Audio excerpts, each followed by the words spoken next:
Mm-hmm. Yeah. We're live. Tweet out from DCP. I already We're tweeted. live? Yeah, we're live. We're live now. Oh, well, hello and welcome to the 78th episode of the DCP. It's a big patch. Yeah, man. And we have Dado and Triple Rec here to discuss Whew. it. No interviews because it's going to be a long podcast. Oh, Yeah, buckle up. Buckle on in. I don't Buckle have up, boys. buckle up for the and girls. podcast. Okay, so, hey, Dado, Yes, sir. is it worth coming back for Destiny 2 for this patch? All right, goodbye.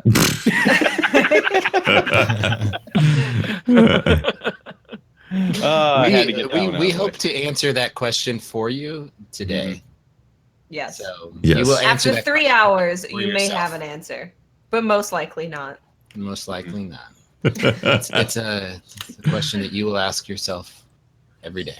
Why don't we just bump into it? Why don't we just like get right into it? Right, the You'll do get it. ugly. patch release Tuesday. It's the Go Fast update. A lot has changed. Do we want to go over the patch notes? I feel like we can talk I think about we the patch. should. In I don't know, areas. man. It's so long. Like, can we just talk about the patch and assume that people read What's the patch good? notes? What's bad? Well, I think what's I really mediocre? liked. I think we could talk about in general. Yeah. Like, kind of break it out through the patch Okay. notes. Kind of All right. graze just, over just it. to have some sort of like a guide as to like some sort of like we're gonna talk about this and then this instead of just like There you go. what, okay, so what are we talking about? So Yeah. So Guardians got faster, but not actually their Twitch speed or their sprint speed, as Fallout actually explained in his video. If you guys didn't check out Very that good video, there's a video. really good video where he tested pre-patch sprint speed on every Guardian and post-patch sprint speed. But there were other things that make you a lot faster, specifically jumping. Your strafe speed, I believe, is a little faster. Your certain supers have a lot faster of a run speed. So there's a lot of things that do, in fact, make you faster, and Guardians seem to be moving around the map a lot faster. But your sprint speed remains the same. What do you guys think about the new faster, game? Let's talk about. Can we focus on Crucible at first, just because I feel like, That's fine. until May, I feel like the focus on these changes are really Crucible right now. Mhm. But there are some significant changes for PvE as well. What do you guys think? I mean, I can start. For certain subclasses like Arc Strider and Dawnblade and stuff like that, it's nice. It's unexpected, especially considering that Arc Strider with Raid and Flux is probably the best PvE super in the game in terms of just pure damage output. Now they get to do even more damage, which is insane. The Dawnblade stuff is actually practical, which I like, because it's just all you need to do is just one burst and then you're just off to the races, right? You don't have to do any sort of complex button inputs or anything like that. You don't have to rebind anything. You can just double tap spacebar and you're just off, and that's great. For Titans, there was a way figured out to Titan skate, but it is only capable of happening on PC and only if you rebind your jump to your mouse. Scroll wheel. Yeah. So console cannot do it yet. People have not figured out how to do it on console yet, because I just think Nope. you need to input it so quickly that you just can't do it on a controller or something like that. Can you So- explain the process of how that works then? Like, what is causing that? I actually don't know. I haven't. It's- That was it's not part of my. The new catapult jump has like a significantly faster acceleration speed on the jump, but it also has like more vertical stuff to it.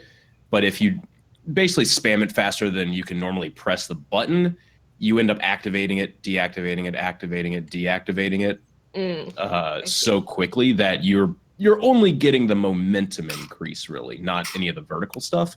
So you end up going so fast that you can like slam into. So is it pressing it multiple times in a row, or just going jump? Binding it to the So- scroll jump. wheel, Tefty. Yeah.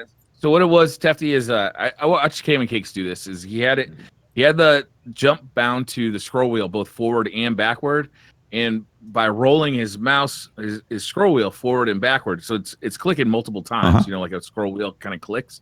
It's clicking multiple times, both times, and every time he landed, he scrolled it one way and then he scrolled it the other way, so that he's hitting the jump button very, very quickly doing that. But is that activating multiple jumps every time he lands? Yes. Okay. Yeah. So he's getting. It's almost like a basically- rapid fire. It's using up all 3 lifts like in like a split second. Okay. Faster than you can just. So press a it's button. essentially pressing And it 6 that's times. what causes you to just like take off like a rocket. Yeah. Got it. You're actually faster in D2 skating than D1 Right, skating right. in terms of like acceleration. And Yeah. I love it. I mean, I love all the movement stuff. I think it's great. I'm actually surprised that Bungie did this because I thought, okay, maybe they'll, decrease time to kill. Maybe they'll bring back, the old weapon system. But like the movement, it was like, that was one of the biggest differences when I first played D2. I was like, wow, this is really slow. I'm not sure how I like it. I was willing to, give it a shot, but I was, I missed it. I hop on D1 every once in a while. I'm like, oh my gosh, the movement is just so much quicker. Everything, sliding, jumping, skating. So I give them full credit. This is a great move, and it inspires confidence going forward that they'll be able to make some other, big changes based on community feedback. I don't know if the Titan skate aspect was truly intended, Yeah. considering Hey, how it's you like need to original Titan finagle it. And yeah, so I Some I of the am movement speed that skeptical is it'll stay around. the equivalent movement speed that we see in the super of the Dawnblade, that was intentional, right?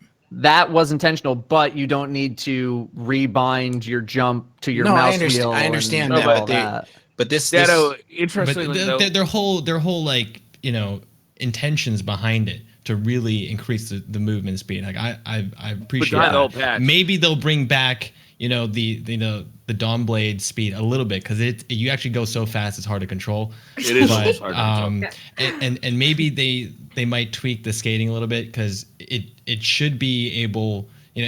Any player should be able to do it on any platform if it's going to be a thing. That would be awesome. That's what I'm saying with Titan skating specifically. Like all the other movement changes that they made are great. I'm just saying Titan skating specifically because you can only do it under such specific conditions. Right. They either need to make that accessible to everyone or they need to tone that back so it's not possible to just spin your mouse wheel and go a zillion. Yeah, it miles doesn't an hour. I hope sound they intended, make it accessible honestly. to everybody. And according, Right, like, exactly. if you watch the new Bungie, like that's kind of their theory, or that's their running principle, right? Is like if players find something that's fun, embrace it, don't cut it out. that's what I was. I mean, hoping, if yeah. that's their hoping new that they- theory, then I'm hoping. Well, So what I original put out D1 on skating wasn't intended either. So That's true. hopefully But then this they, is like, like toned okay, it keep down. it now. Don't get Yeah. rid of it. But like their What if comments they- around the shoulder charge, where they're saying, we nerfed it. Mhm. We think that was a mistake. We want to embrace, Yep. what people enjoy doing, as Mhm. opposed to make you play the game the way we intend. Mhm. Like I'd like to see them embrace that with the Titan skating. It's like, okay, we see that players are in fact looking for this, and let's open it up for everybody. And there's something that I enjoy about the way that Titan skating. I know it's the binding of it, and hopefully it makes it its way into the console. But the Dawnblade in particular is something you said about. I hope it's more controllable. I like the trade-off in the speed to control. Right, if you're going to be able to go that fast, it's almost like that there should be some risk associated to it, right? Sure. Yeah. No, that's valid. But I loved playing PvP with this new meta, the new speed. Obviously, I didn't get a whole lot of time to play it, so I definitely feel like I need more time. But I can we talk about playlists? Can we talk Can we talk about Rumble? Dawnblade just a little bit first? Because oh my god, it's so much fun. Okay. Watts got interrupted a little bit earlier. What were you Sorry, gonna Watts, say? what's up? Oh, I was gonna talk about just the speed in general. I would really love it if Titans could skate, Warlocks can surf, and Hunters had Bones of AO movement. Because if Without you're speeding actually up having to. without actually like having that be the default Okay. movement, because then we're moving towards everyone being speedy. Because the thing is that Hunters didn't have anything done to their jump, Mhm. right? So if you are speeding up everyone, Warlocks are getting fast, Titans get fast, and we're like, okay, that's what it's going to be. I think you would then have to look into Hunters just having that kind of movement. It was surprising that Hunters feel pretty much the same as they did before the patch, aside from Bungie the hates Arc Strider Hunters. Super. Besides Well, the arc staff, right? I think part of it is that the hunter jump is just very simple in its execution, right? Right. It's either you get 2 jumps or one jumps higher, right? There's not these like complexities with Titan skating where you can start it and then sort of glide and then skip off the ground, and then or with Warlock where you can do an early or late activation, sort of bounce off the ground and do all this other stuff. With hunters, it's just You jump. jump. and that's it. Like there's no other interactions, there's no other control with it. So I think that's part of the reason why hunters feel sort of dismissed, is that their jump is just a jump. There's no They other also don't have intricacies. blink. The That's jump part- on the hunters though does something in PvP that none of the other jumps do, right? Is all the other jumps basically follow an arc that you can pretty easily track with a weapon, whereas the hunter is not only moving horizontally but also constantly changing vertical spaces every time you hit the jump button. So if you have the stompies on, you can actually get so high with the stompies that you become very difficult to deal with from below. And because you at any point can instantly change your vertical space, like you kind of have an advantage in PvP, I feel like. I mean, hunter PvP right now is jump as high as you can, arc bolt, punch, move on. That's hunter PvP right now, as far as I could tell, doing PvP the past couple of days. So they do definitely have a huge advantage. They can jump over Fist of Havoc. I can be jumping towards someone in a Fist of Havoc. If they jump high enough, they can just completely avoid it. So I and think the warlocks are also in the. Does in Fist that of Havoc list, no longer it has have like its unlimited vertical verticality space? is like completely neutered compared to Destiny 1. Destiny 1, it was literally just like from the sky down. It was like a Destiny 2, column. it's Yeah. maybe Yeah. like 10 feet off the ground. Interesting. Yeah. Hmm. I'm sorry, Yeah, Pope, go ahead. I find myself missing a lot of warlocks and hunters because of that. And Mhm. and I personally am one that feels like we should activate more of the vertical space in Destiny, including weapons, but definitely jumping, anything that makes us move away from just coming across a sight line around a corner with just our guns aimed down sight, looking down a single trajectory. I think that's boring. I want there to be the ability to be able to shoot from a jump, and I was a little disappointed that when I saw that it seemed like in the video that they were going to increase aim assist from jumping, and it was very narrow grouping of situations where aim assist would be improved. I think that the game could benefit quite a bit, especially in this meta, of increasing that aim assist while in air. I would like that. It's not even I increased think- aim assist. It's just your Accuracy. It's your Accuracy. actual It's your accuracy. Inner accuracies. Yeah, that's a big thing. I'm sorry. I like being able to hit your shots. Right. Yeah, And- yeah, we get it. I think that's one of the frustrating things, because for the vast majority of Destiny 1, hand cannons had a intrinsic buff to inner accuracy, whereas all the other primaries had much lower inner accuracy. And they did add like the Icarus perk and whatever, but just like as a baseline, the very end of Destiny 1, they buffed all the non-hand cannon primaries to have better inner accuracy, and it was great. Everyone's like, finally, we can really utilize the vertical space. This is a game where, it's not like Gears of War, we're all just running around on one level. We want to use, the mobility of this game. And then D2, it's like they went all the way back, and the inner accuracy is much worse. So it's like, please give us those tools to, make cool plays and increase the the skill gap and the skill ceiling a little bit. Well, they even said they didn't like that there was a skill gap with the inner accuracy, so they literally stated that they wanted to change that. I'm sorry. Like- that was one of the Got most rid of it, yeah. upsetting things I have. I know, right? You're like, I know, well, I agree with you. I completely pushes the agree. skill gap a little high, so we decided to remove I'm inner accuracy. It was like, hoping what? that's changed. Yeah. I'm hoping that outlook on PvP has changed now that they seem to have taken this step to let's just embrace what the community wants more.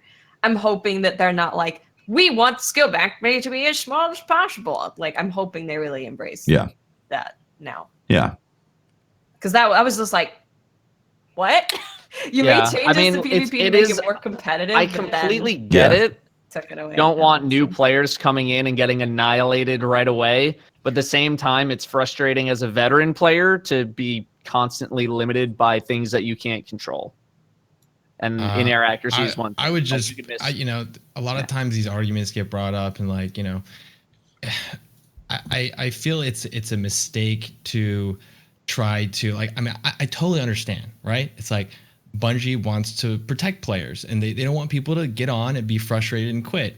But like, the reality is, all the successful games understand that you need depth in your game. If everything is easy, if there can't be players better than you, if everything is watered down, then there's no sense of accomplishment, and you don't feel like you're earning anything. And then the reality is, the quote unquote casual is like a figment of, I feel, a lot of developers' imaginations. Most casuals are the same as the quote unquote hardcore in that they still play to win, they still want to improve, they still appreciate knowing that whatever they accomplish is something that they earned, and they just probably just don't play as much in a lot of cases.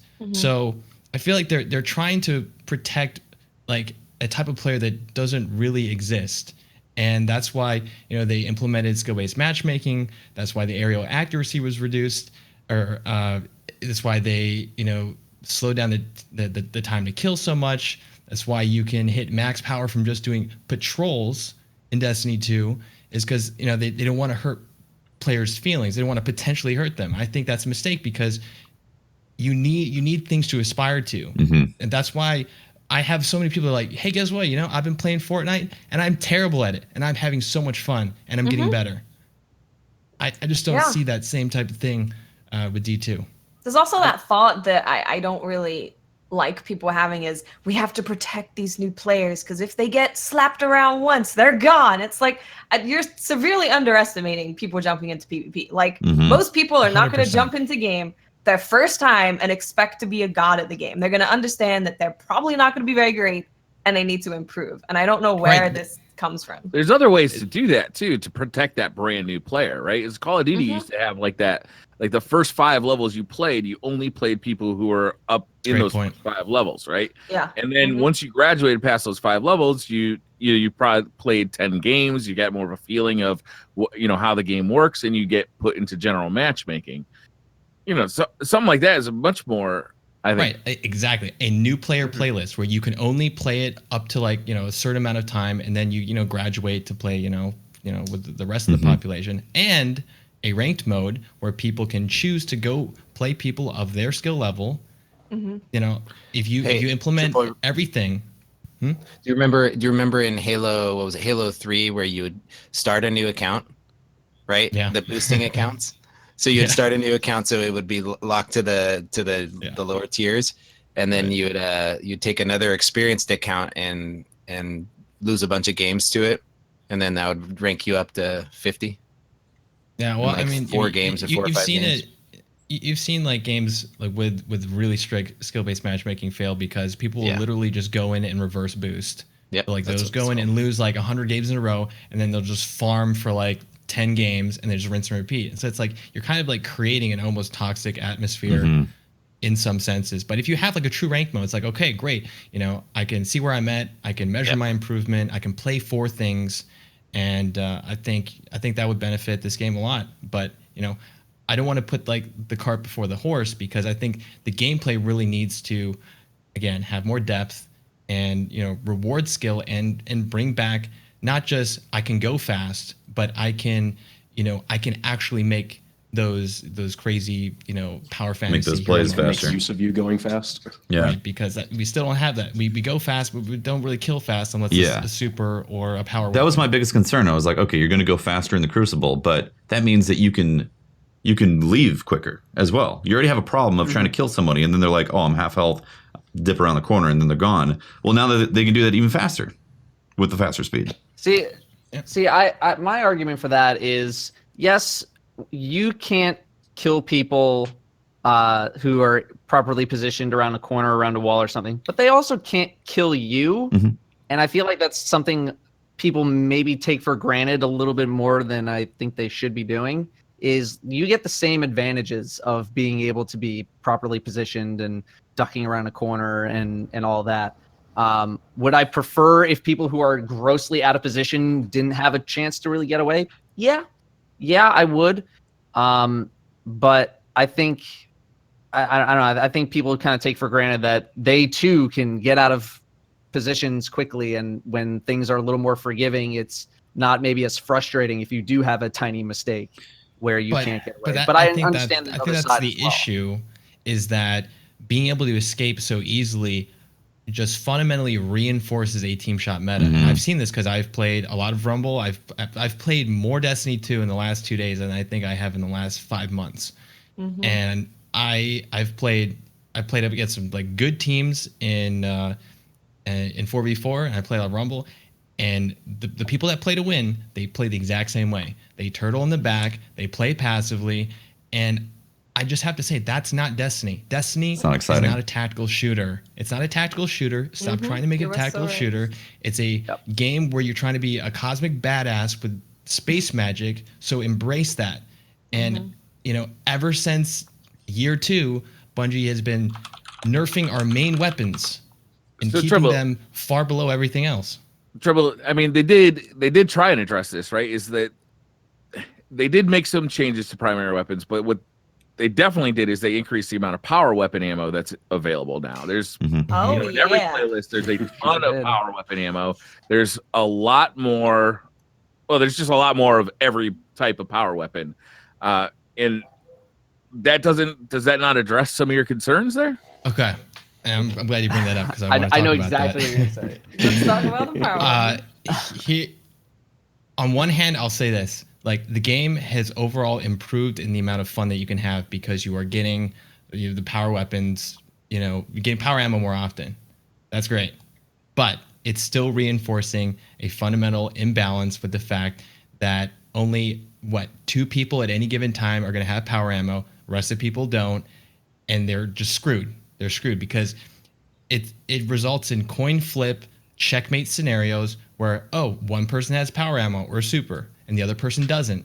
They're dead 9 times out of 10. That's not fun. Okay, if a game it feels unfair to that degree where you're constantly just I spawned the guy, hit me with a Legend of Acreus, that's frustrating. The difference is in Destiny 1, everyone had access to a powerful weapon which they could use to make a play at any time against a heavy, against someone with a great primary, someone with a shotgun, sniper, super.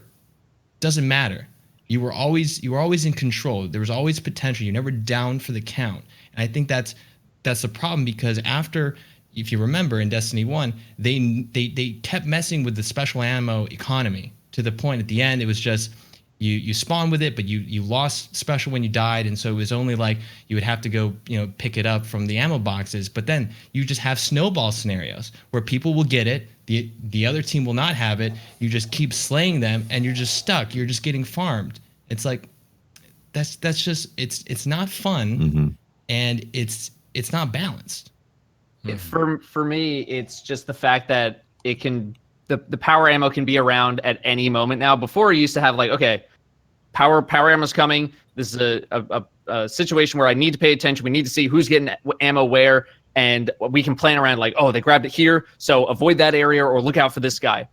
Now it's happening what feels like all the time, and anyone can have it or not have it at any given moment, and you just have no idea. Especially since if you die while you have it, you drop a brick. So also there's more than 2 people that have power ammo on the. Exactly. So you just 3 or 4. You don't know how to play against certain people because anyone can have power at any time. Now in Destiny 1, anyone could have power at any time or a special weapon, but so could you. You knew that the access was pretty easy, but there were also good ways to fight against it. Yeah. Right now, it's very difficult. Try to fight against the Legend of Acreus. Just try. How many shotgun fights do you have? Try playing against 4 of them. Oh, God. Just try to fight against the Legend of Acreus without your own Acreus. Oh, you want to try and super them? You can't even do that because they can still kill you through Arc Strider, Striker Titan, Defender. It doesn't matter. So there's a disconnect here because 3 months ago everybody was saying we want more powerful weapons, we want more hero moments, we want more opportunities to take out a team, Like, where's the disconnect coming from? Because now we I have that. think- What's the disconnect? I don't think we wanted that from our power ammo. I think we wanted our weapons to kill faster. We wanted a faster time to kill. Yeah, I don't think this is bad. I don't think the update is Right. bad. I just think it's a band-aid fix for a deeper problem, which needs to be addressed, which is one, time to kill, and two, the weapon system. Can we all Flat out. can we all state that openly that we feel that this patch is a step at least in the right direction? Yeah, Oh, absolutely. definitely. 100%. I've I mean, had like, more every fun time- in I would Destiny say- 2 than I have in a trying to long state time. a fact. For Like where can PvE, we all without start? a doubt. For Yeah. PvE, without a doubt. Like So- PvP, so I still have Dado, qualifications, Like but when I look at PvP, I really enjoyed myself. The only playlist that I did not enjoy myself when I played PvP since this patch has been Rumble. I felt You like mean when you Rumble spawn was- and there's like someone's just a hard scoped on you? With yeah, a Rumble was sniper pretty and then chaotic, and I think that needs to be looked at. But I really enjoyed the competitive playlist. I'm not gonna lie, I was skeptical of the radar, not having a radar, and jumping into. I spent a lot of time in the competitive playlist, and it reminded me of some of my times in Call of Duty playing the hardcore playlist. It just had that feel, and I really enjoyed it. And all of a sudden, I was making call outs with my teammates, and we were watching. Instead of team firing, all four of us looking down one lane, you had to peel somebody off to look right or look behind you and cover your flank. Because the radar's not going to do it for Right. you. And so the game mode itself and removing the radar reduced that mechanic where it was just, all team fire, right? I played a little bit solo Pope, and like it wasn't good solo because I was matched up with like randoms, and we were up against a full team, and there's just no way to compete because you don't have any information at all compared to the information that they have by communicating. So I don't think it's not a good place to go solo, right? And I don't think it's supposed to be a good place to go solo. It should be, it's a competitive playlist. It should be you get up together with your buddies and you go in and you try and get some hardcore teams. But I gotta say, I am surprised by how much I enjoyed it. Mhm. Like I am surprised. I didn't get enough time on it. I think I only played like 3 or 4 games of it. We Two of played them- I think we played like 5 games in total. Yeah, and like 2 of them were just like, oh, people left or just Yeah. whatever. I was kind of liking it, but I definitely would need to play more of it before I can come to a better conclusion. Trials will be kind of a good look at it this weekend when people really dive into trials. Mhm. Yeah. Yeah, my biggest problem with Rumble is like the spawns are just out of control. They're dumb. terrible. And Yeah, Bungie's Rumble. already acknowledged that, and that's fine. It doesn't help that on PC, I think every single game of Rumble, except for one that I have played on PC, there's been either a good PvP streamer in it. Like I had a game of Frostbolt. I saw a game where Anbu was getting in. I was like, nope, I'm getting out of that one. I'll wait 5 minutes. Or someone from like Solus or Destined. Every single game had one of those people, and I suck. So I'm never going to win. And just the spawn traps that you can get locked in are so insane, compounded by like power ammo. People, just one guy running around with the Legend of Acreus can just keep wiping the floor with you. So for me, like Rumble was just like, yeesh. I think it's pretty simple what they have to do with Rumble. Take it down to 6 players, add a 3-second spawn delay, basically just like D1, and there you go. It's just a much better experience because I cannot. Rumble is like my favorite mode from D1. So Yeah. I was like, all right, Rumble's coming to D2. I'll have a mode that I can just go in and just kick back and enjoy. But the most fun I had in Rumble was the one game where there weren't enough players to fill it, and it was 6 players, and it was so much better. So, I'll spawn in. I'll be behind 2 people fighting each other. Boom, boom, 2 free kills. That's not. Yes. I'm not It's- earning any it's wins luck of the here. draw. It's literally a slot machine mode. Yeah. Yeah. Here's what I'll say is that if Bungie put Rumble into the game as is, and they didn't think the spawns were a problem when it was put into the game, then I have no idea what they were thinking. Well, come on, Dad. That's very true. The community celebrated mayhem. Maybe they were like, "Hey, people like craziness. Let's make Rumble this crazy." is like But spawning this is into the a bad guy. kind of craziness. Yeah. Yeah, Like- I'm gonna have to I'm not gonna go. I'm gonna say that the biggest issue is the spawns for sure. Yeah. And you can't even fight your way out of your spawn before somebody spawns in literally behind you.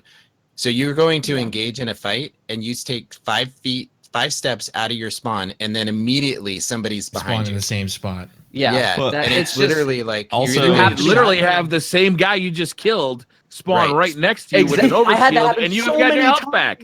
yes. So many Yeah. times you would kill them, your health wouldn't regenerate fast enough, and they Yeah. would have Yeah. the advantage on you because you're just And sitting they there have trying an to And regenerate then, your and then health. you as spawn well. behind them, and then you So, kill so them. there and is then- there is a Shame. question as to the play testing of it before it went out. I Yeah, mean, what's crazy though is how could that you- that could have how could you been play that could that? have been spotted within just like I hopped on within 2 minutes. I hopped on and watched 2 some minutes. streams. Triple, I watched your stream and I was like, how did that pass? It's like How I does just that don't pass know. play test? That's why I hope it launched with some sort of issue where there's like some spawning It must issue be with a the live glitch version of the or game. a Has to. limitation or Because there's if no it way something. launched that 8 like that- people in the play. There's no way 8 people sober, people Sober.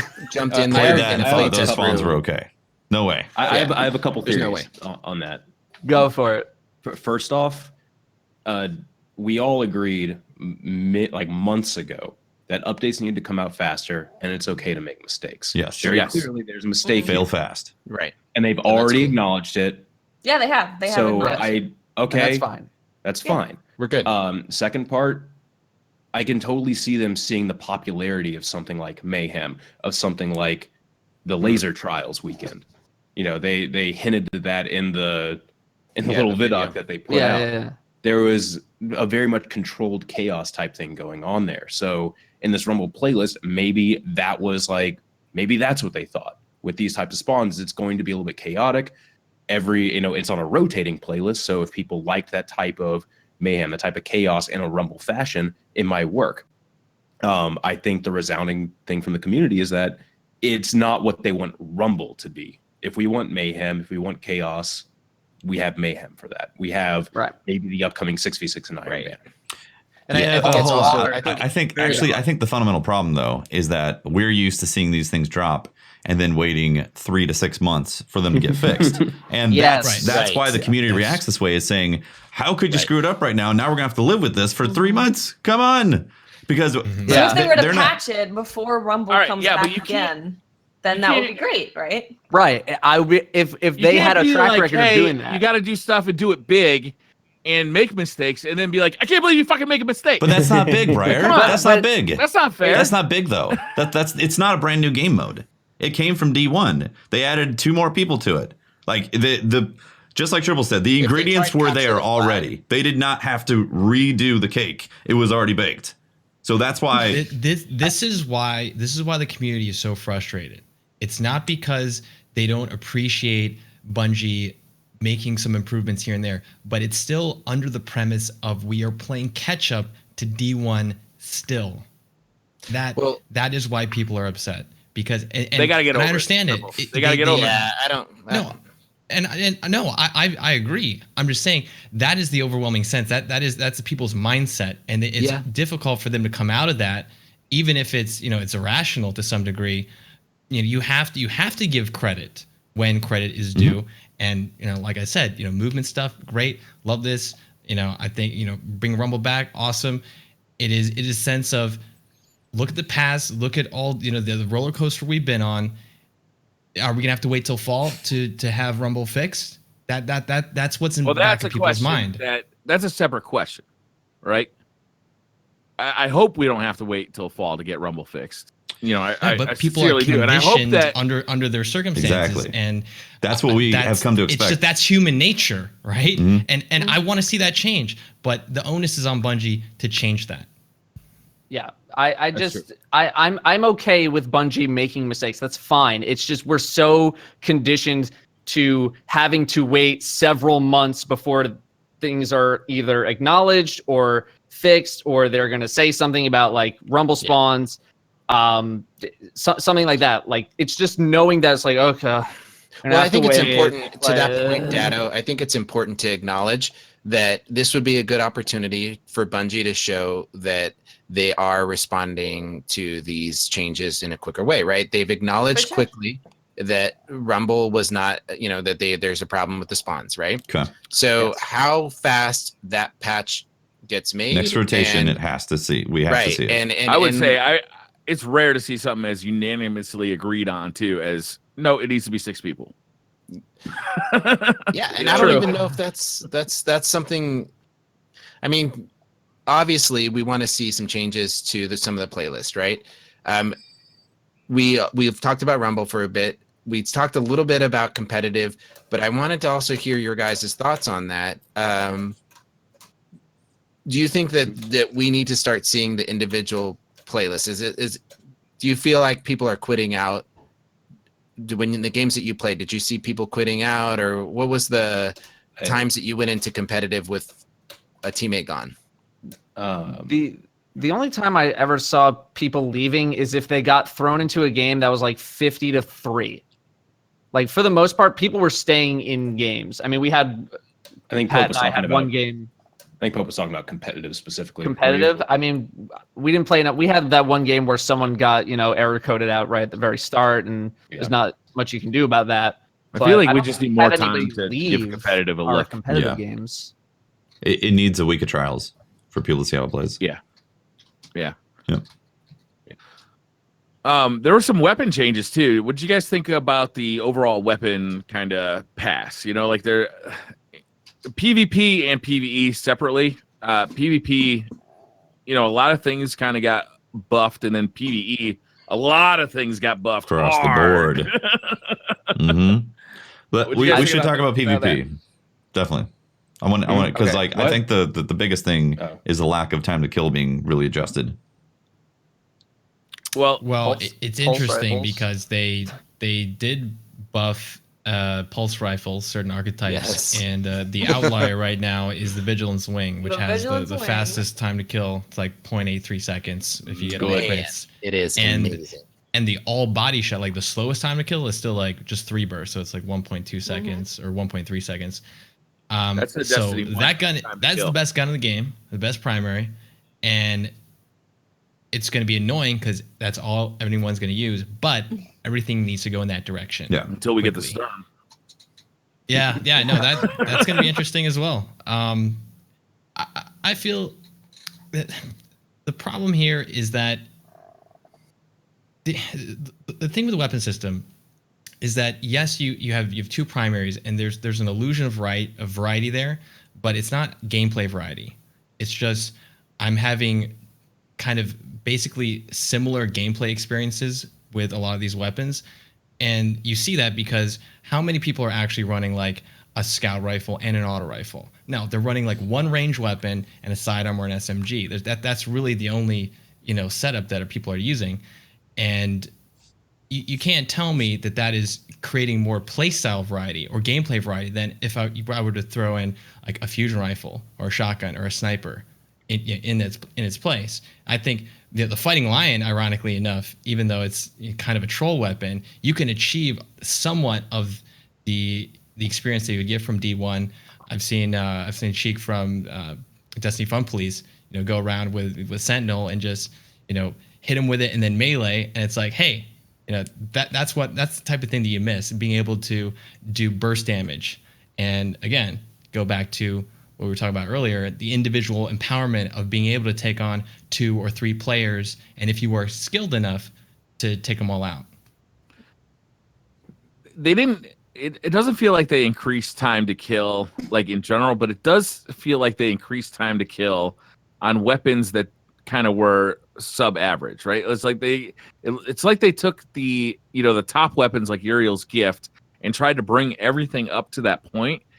And on that level, I really appreciate what they did there, because I feel like I can go into the Crucible with a pulse, a scout, a hand cannon, an auto rifle, a submachine gun, any gun in the game, and feel competitive. It's based upon my preference as a player and how I feel, as opposed to here's obviously the best fucking weapon in the game.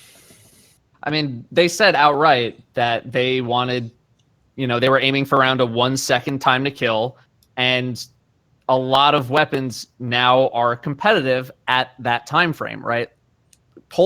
Every single archetype of pulse rifle is good now. Like you can use anyone. I was using Relentless. I was using Inaugural Address. Anybody know what that is? Yeah, didn't think so because it's the raid one, and no one cares about Inaugural Address. I just can't say the sound of it. It's No, good. it's good now. It's really good. It's really good. So It's got some of the best perks on there, Dado. yeah, it's got Kill Clip and Outlaw. It's good. It sounds like a kid's toy. Yeah, It but does sound like you run it, and you win games. It's nice. But it's still good. A lot of the pulses got brought up, which I really appreciate. Scouts were really hurting too. I haven't used scouts too often, but they're also, pretty solid. So I think with regards to what they sought out to achieve, which is that around 1 second time to kill, I think they achieved that. It's just not what the community is crazy about right now. Like they're not clamoring for the 1 second; they're clamoring for like the 0.8, the 0.9 around there. And I think if they can achieve similar balance to what they have now, but bring down time to kill times to what people want, which is around that 0.8, 0.9, then I think we would be in good shape.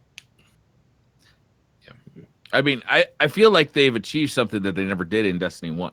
Is that they created and I do agree. I want the time to kill to be closer to 0.8 than it is now. But they've achieved something that they never achieved in Destiny 1, in that every weapon type is basically viable in the Crucible or in PvE. Yeah. Since we're talking about weapons, do you want to talk about the TWAB where John Wisniewski talks about? Let's wait and do the TWAB later. The exotics. Go through all the TWAB questions. Yeah, we can do that later. That's fine. I do want to talk about the PvE a little bit because I mean in PvE feels really good. The weapon pass has been pretty crazy. Like everything, linear fusion rifles have gone from something that I don't even look at when I get them to something that now I'm looking at every perk on those things. All two of them. Pulse rifles are Actually, 4 of them, fantastic. right? Hand cannons feel Oh much yeah, better. there's one from like Dead Orbit too. I did a raid last night with the Midnight Coup, and once you get Rampage going on the Midnight Coup, you can one-shot basically any red bar in the raid. Submachine guns having more ammo feels way better. Submachine guns in PvE felt like, I mean, they were fun to use, but you ran out of ammo so fast that it was like, this is pointless. Submachine guns feel really fun. I saw your video today, Dado, of you using it in the raid lair, and just having a blast with the thing. Yeah. Like I gotta say, yeah, they didn't hit the 0.8 KD that we were asking for, but they did a wonderful job of balancing. Yeah. No, in PvE, I kind of echo the things that we've been saying about PvP too, where it feels like, I played a lot of PvP. I could use basically everything. I mean, I still suck as a player in PvP, but I didn't feel like I was at a huge disadvantage from whatever I was using.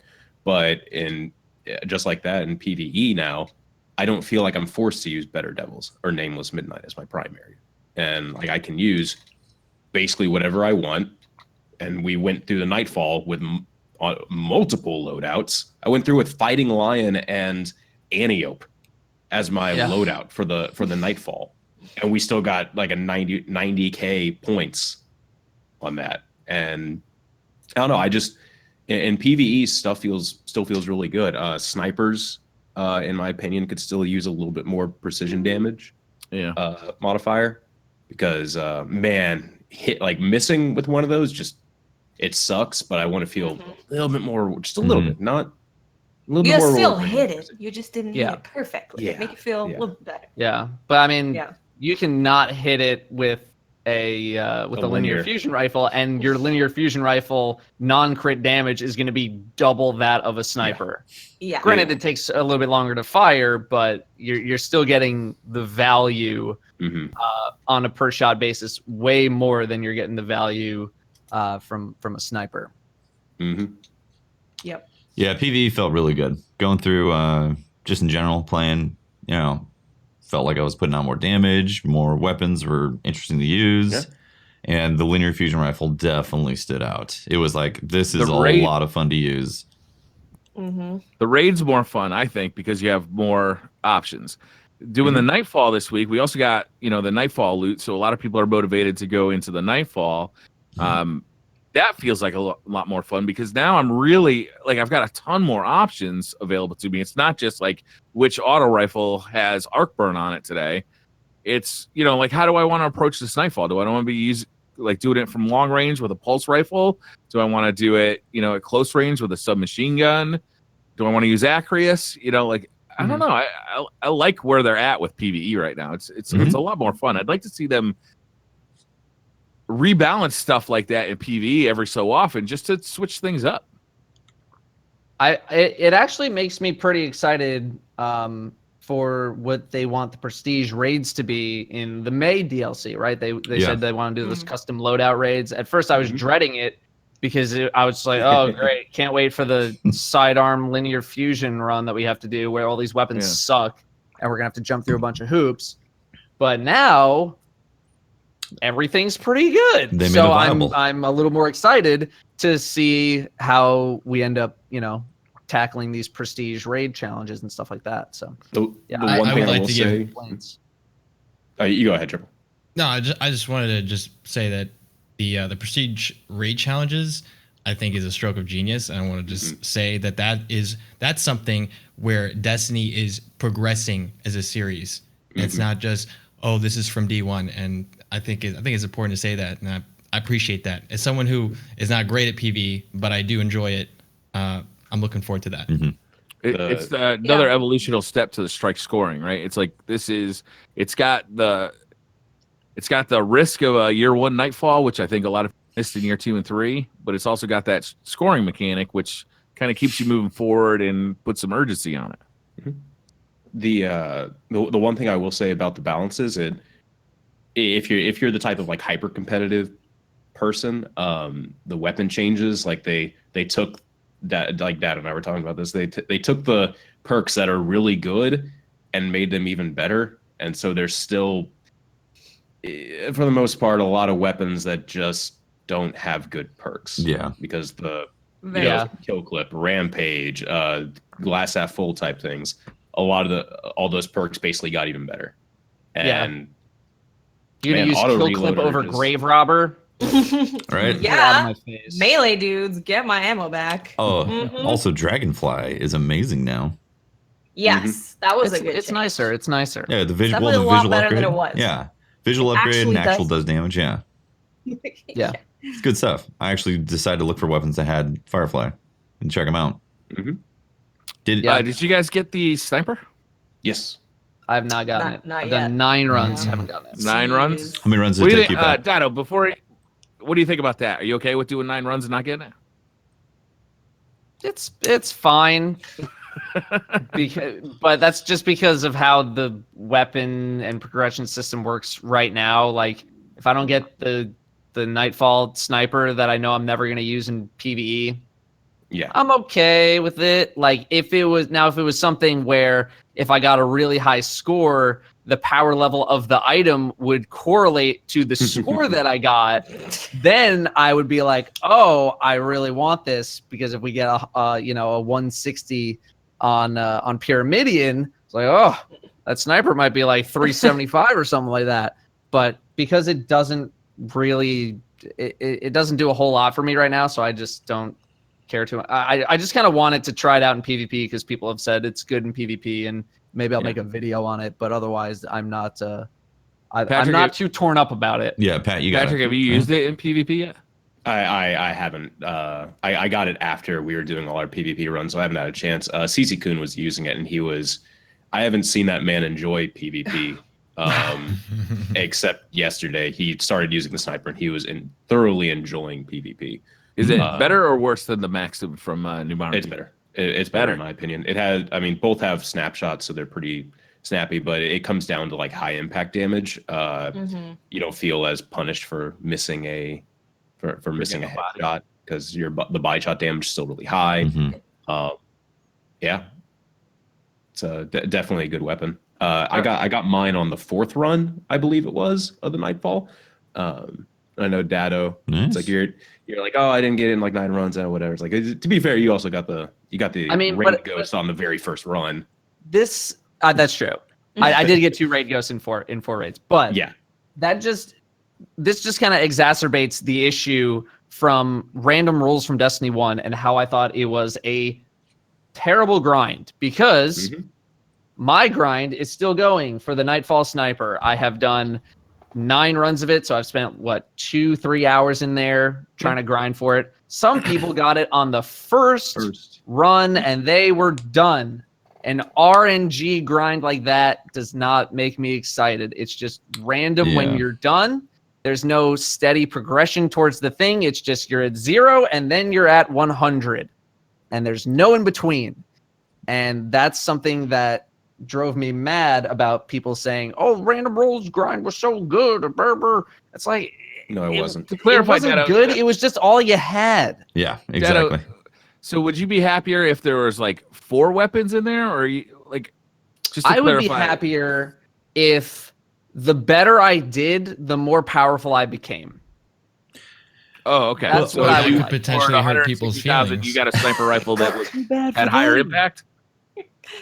Yeah, like if I get 100,000 on the Nightfall and the weapon drops, it drops at 300. Now let's say I get 110,000. Now it's dropping at 305. Oh, the cap is raised. I get 150,000. Now it's dropping at 350. And just you have the steady progression of being able to get stronger and stronger. That's what I would like. But that's also partly because what I'm used to. So I hear what you're saying, Dado, and I agree that like I don't like the binary RNG either. People say like, "Oh, you didn't get after 9 runs." Like, what the hell? You don't want to grind? What is this? It's like that's not the grind that we're looking for. We're not looking for an on-off switch on a loot. We're looking for steady progression of feeling like we're becoming more powerful. Working And towards. I don't necessarily think that the power level is either the thing that we should be working towards. It's kind of like in Monster Hunter World where you're actively collecting parts to get better builds to do end game content a little bit better. So you can feel like there's a measurement towards being able to take out things in the PvE environments measurably better because you've grinded and you've collected more rewards and so on and so forth. And that's the problem with this as a grind. How would you achieve it's very that hollow. in Destiny? Well, I think that's a great point. I Mods just wanted to 2.0. add that I think there's a couple ways they can go with loot to try to add some depth and progression. One way is like, you can slot perks or attachments or whatever you want to call it into your weapon, so you're steadily making it better over time until it's yours. Like this is my Better Devils, right? And that can be something that takes time, but because you're earning it, you do feel good about it, and then it's powerful because you had specific perks in mind, you had a specific build, and then you did it, and then hey, you can go do the same thing with that same gun in a completely different way.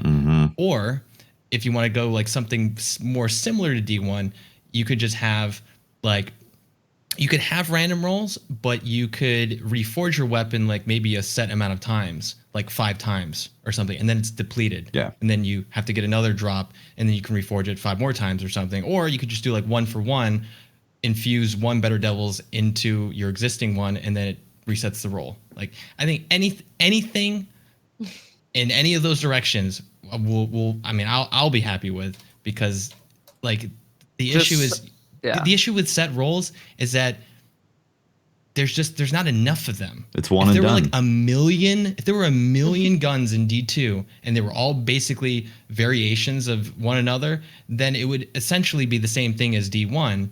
But it would just be, okay, I know that gun has that specific role. That's the one I'm looking for. But I agree. I think that's inferior to something where you feel like there's a sense of progression. And hopefully, I think the mod system in theory, is good. It's just it wasn't implemented well initially. And to your other point, in PvE, you never feel like you're getting more powerful. You just feel like you're getting less weak. And I want to feel like I can go back to that mission that I struggled on and just destroy because I'm so much stronger now.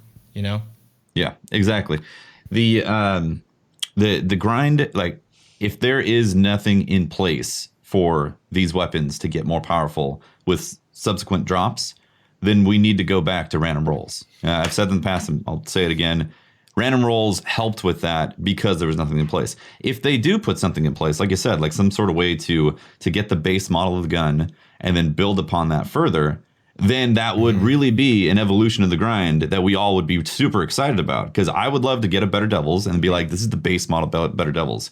If you just bought the game and you got the Better Devils, well, then you're on the playing field now. But you could then see somebody who put like 100 hours into their Better Devils, they got enough kills to unlock whatever kind of mod slot, and then that mod slot required another, raid completion type of scenario to be able to unlock the adjacent slot for it to be some sort of extra special type of thing, and be able to put that stuff in. All the while, it doesn't have to be functional in PvP, because we do want a balanced PvP, but we want to feel powerful in PvE, and we want to feel invested. So when you look at my Better Devils or my Midnight Coup, you're like, damn, how did you do that? Well, it's a process. I put 1,000 hours into it. Yeah. Yeah. And they already had, they already I've had been saying that from the beginning. The Husk of the Pit in D1. You got, That's the right. white auto rifle, and Yeah, it was a upgraded set weapon that progressed, but it's that idea of like, oh, I could get like a green Better Devils, and then I'm putting time into it. Eventually, becomes like an exotic. I don't know, but I love that idea. If they can go in that direction, I'd be thrilled. Yeah. And Monster Hunter World also proves that it doesn't have to have random rolls in a game for it to be interesting for people to want to hunt that loot. It can absolutely be set rolls. It's just they have to set up the pathway for people to take the loot that you earn and then make it yours. Because right now, I don't have that sniper. But as soon as I get that sniper, that's it. I got the sniper. That's right. Yeah. It's done. Right? And, You'll never and do it doesn't this, matter this what gun you Nightfall have. again. Yeah. It doesn't matter the armor and gun that you have. It's just, which kind of bothers me. If you have a Better Devils that you've got a bunch of kills on, and you get another Better Devils and that's a Masterworks or whatever, you can just infuse it and it's no big deal, right? Saying goodbye to that gun that you've had for 3 weeks, a month is irrelevant. That piece of armor, you get a drop that is a higher light one, and it's irrelevant. It's just you just delete it. I don't like the reward system like that, and it goes back to what you guys are saying. Some way that you invest time and energy into it, and it's a hard decision to what route you take with that piece of armor or gun. Yeah. And I think the raid mods that we saw, I think that was a prime example that we can have PvE mods and we can have PvP mods. Sure. You don't need to have a mod that you have on all of your armor and have it work everywhere. They already Exactly. have that in the raid mods. Exactly. So I think if they could expand on that and just make crazy PvE mods that you could grind right. for to make you powerful, and then have PvP And there were mods that perks in people would D1 that only applied to PvE. Yep. So it's and then those mods, we keep talking about this, but those mods should be rewards that come from grinding and doing things in specific areas that make sense. If you're going to get a Vex mod, that you see them in the ghosts, the sort of situational and location based types of rewards for getting these items, and selecting and equipping the right item makes your experience on that planet or in that playlist or whatever you're doing more rewarding. Translating that into weapons and armor, I think, is something that's important. But along with that, just goes, I'm a collector. I like to have all the armor and things like that. I like to have the different sets of things, and I like to make pre-built loadouts. And it's extremely difficult to do that. I don't know how they're going to increase the vault space for any of these ideas. Just I mean, they're increase going to it. have to it's going to have to quadruple, right? It's going to have They to just get, have to increase the vault space. Just that number needs to they're go gonna up have to to do 500. That's pretty Just easy. increase vault space. Lul forehead in chat. Here's the thing with the vault space. Like why don't we have kiosks? If we don't have the vault space, give us kiosks so all my characters are full of gear. My vault's full of gear. I've stuffed my postmaster. I don't want to delete things because some things like sparrows and I have things that I can't get anymore that I have to hold on to. Yeah. And it's like, come on, killing me. With non-random rolls, I don't understand why there's not kiosks. I mean, if I delete a Better Doubles, why can't I just go to a kiosk? It's not like Why wouldn't just there is unlock this it? one unique special irrelevant. snowflake that only I had. No, it's the same as every better doubles it's ever been. Yeah. Allow Yeah, me to and just go and get it again. And you if don't I have to want. get Like any exotics. materials to unlock it or anything. It's just Nope. completely usable the second you get it. Exactly. Yeah. Yeah. Or unlock it to the kiosk once you hit it max level with it. And once you hit 335 with it, unlock it. You for the can now kiosk. delete it. Yeah. So you can get it again. We should go back to the sniper rifle because there's more to talk about that. The sniper Nightfall rewards. Yeah, sorry I derailed that. No, it was a super good hard conversation. 20 We minutes. need to talk about it because that was one of them actually. Is that well? Here's your grind for this sniper rifle. It's like that's not the grind that we're looking for. So we talked about that, but also it's a unique look, right? It's not a reskin, correct? Mhm. Yep. Mhm. And it's a really powerful haven't sniper seen it. rifle for PvP in the current sandbox. Yes. How do you guys feel about that? What? I agree that the things that you just said. It is all of those things, and that is the extent of my thoughts. All right, I'll give you my thoughts about it. I think it was a huge missed opportunity because I feel like that sniper rifle is something that Shaxx or the gunsmith should be offering up for a set of challenges that have been completed, and it should have been Brackian's sniper rifle that you get Thank you. from him. Right. It should have been themed to the strike. Absolutely. Just like D1 Right? strike exclusive stuff was themed to the respective strike. I Yeah, agree completely. it should have been some It was badass disappointing, alien especially sniper. since it was delayed. Right? It was delayed to make it more special. Yeah, see this is also like I wouldn't come off this way as much if we had gotten a month ago, but bumping it a whole month and being like, well, artists need to work on this a little bit. I'm like, this sniper rifle, that it does look cool, but I'm like, I feel like that should have come from Shaxx or the gunsmith.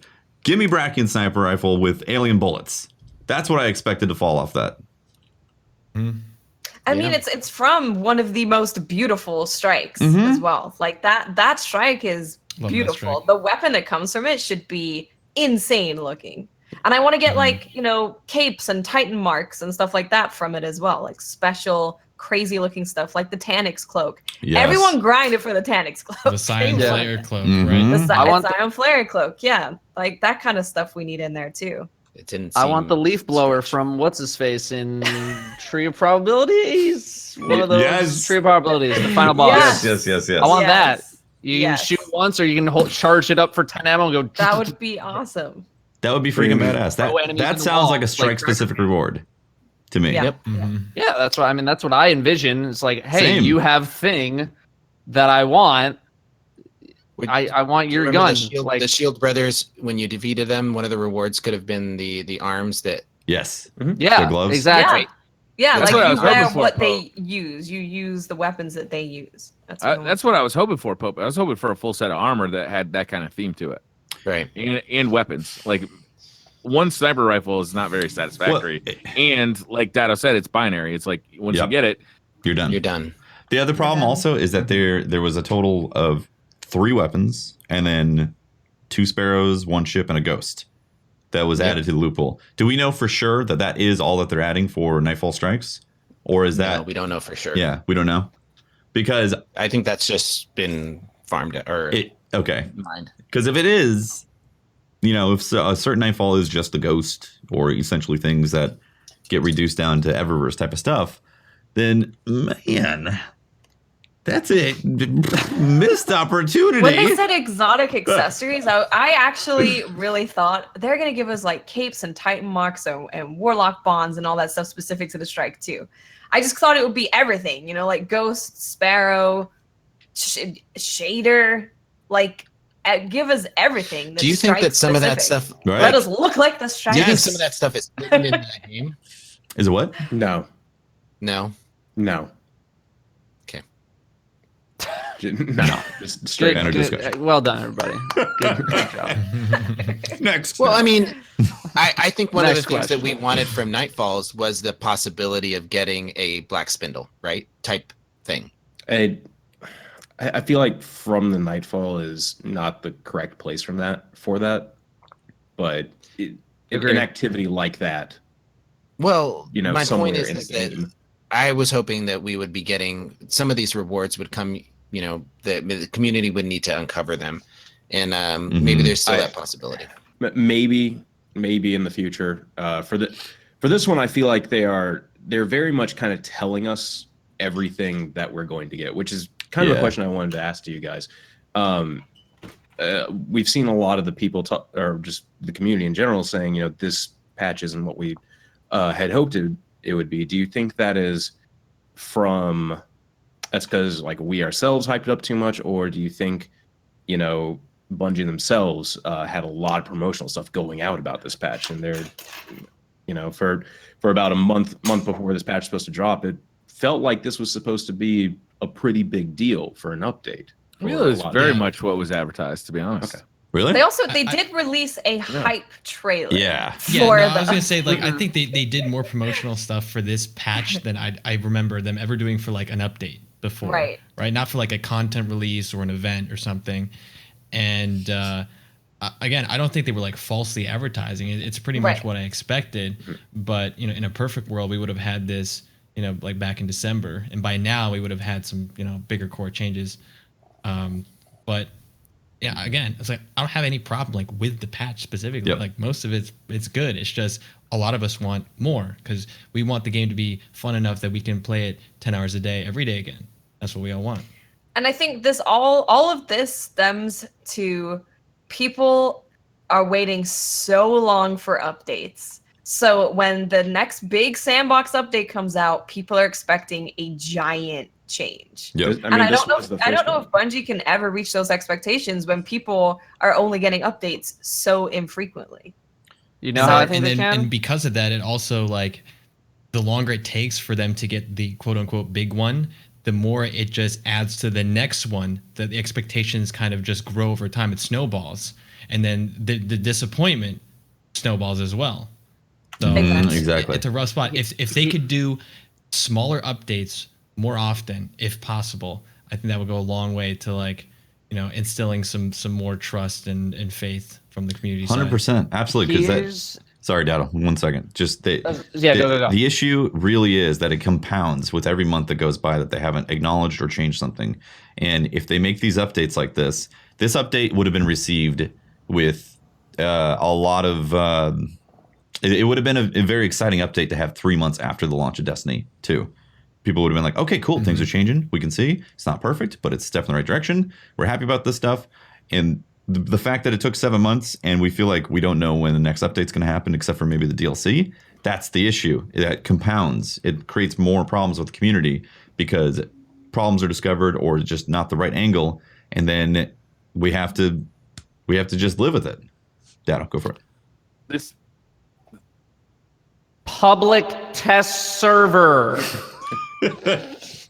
I think it helped seems- temper expectations a lot. I know probably Activision or Bungie is worried about spoiling content.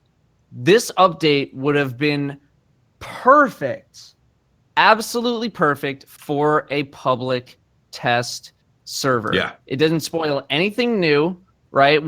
Maybe you leave out the Nightfall loot until it actually comes in the patch, but Crucible testing, PvE testing, getting feedback immediately from probably what would be a smaller community, but the community nonetheless, right? And saying, like, if this was on the public test server for like 2 weeks, people would go in to a Rumble match, see that the spawns are all crazy, and be like, "What is this? What's happening? I'm getting 100%. shot in the back Day one. every 2 seconds."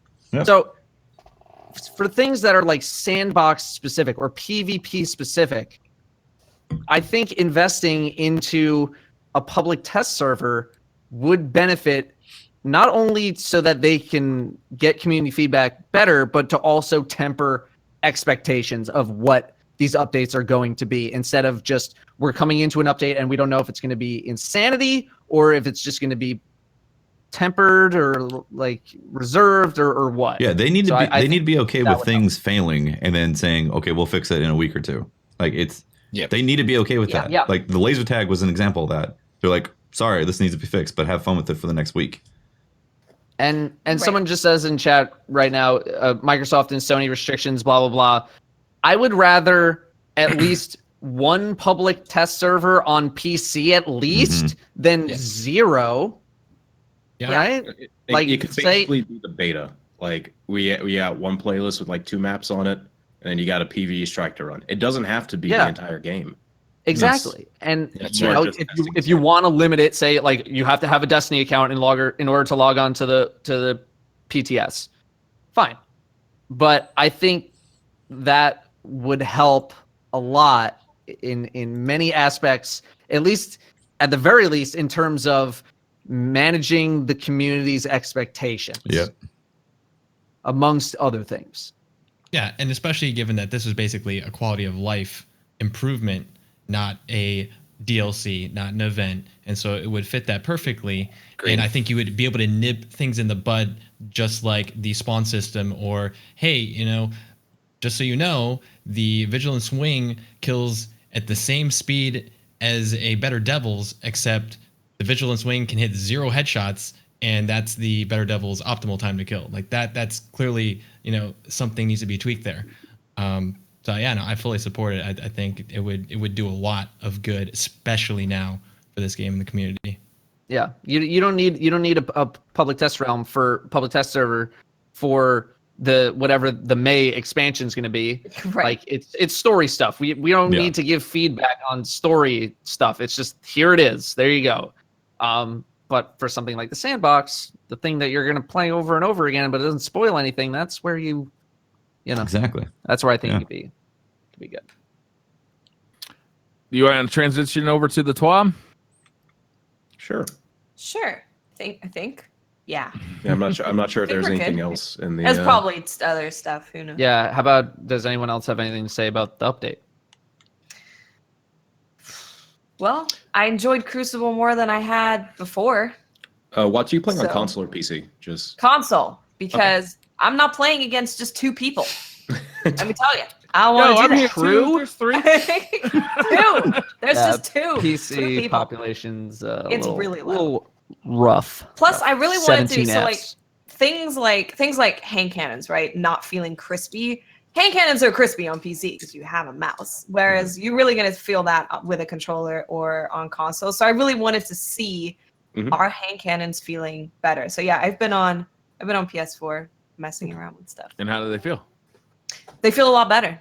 Yeah? Yeah, it's now there's more that you can use. There's more hand cannons. It's not just like one that actually feels usable.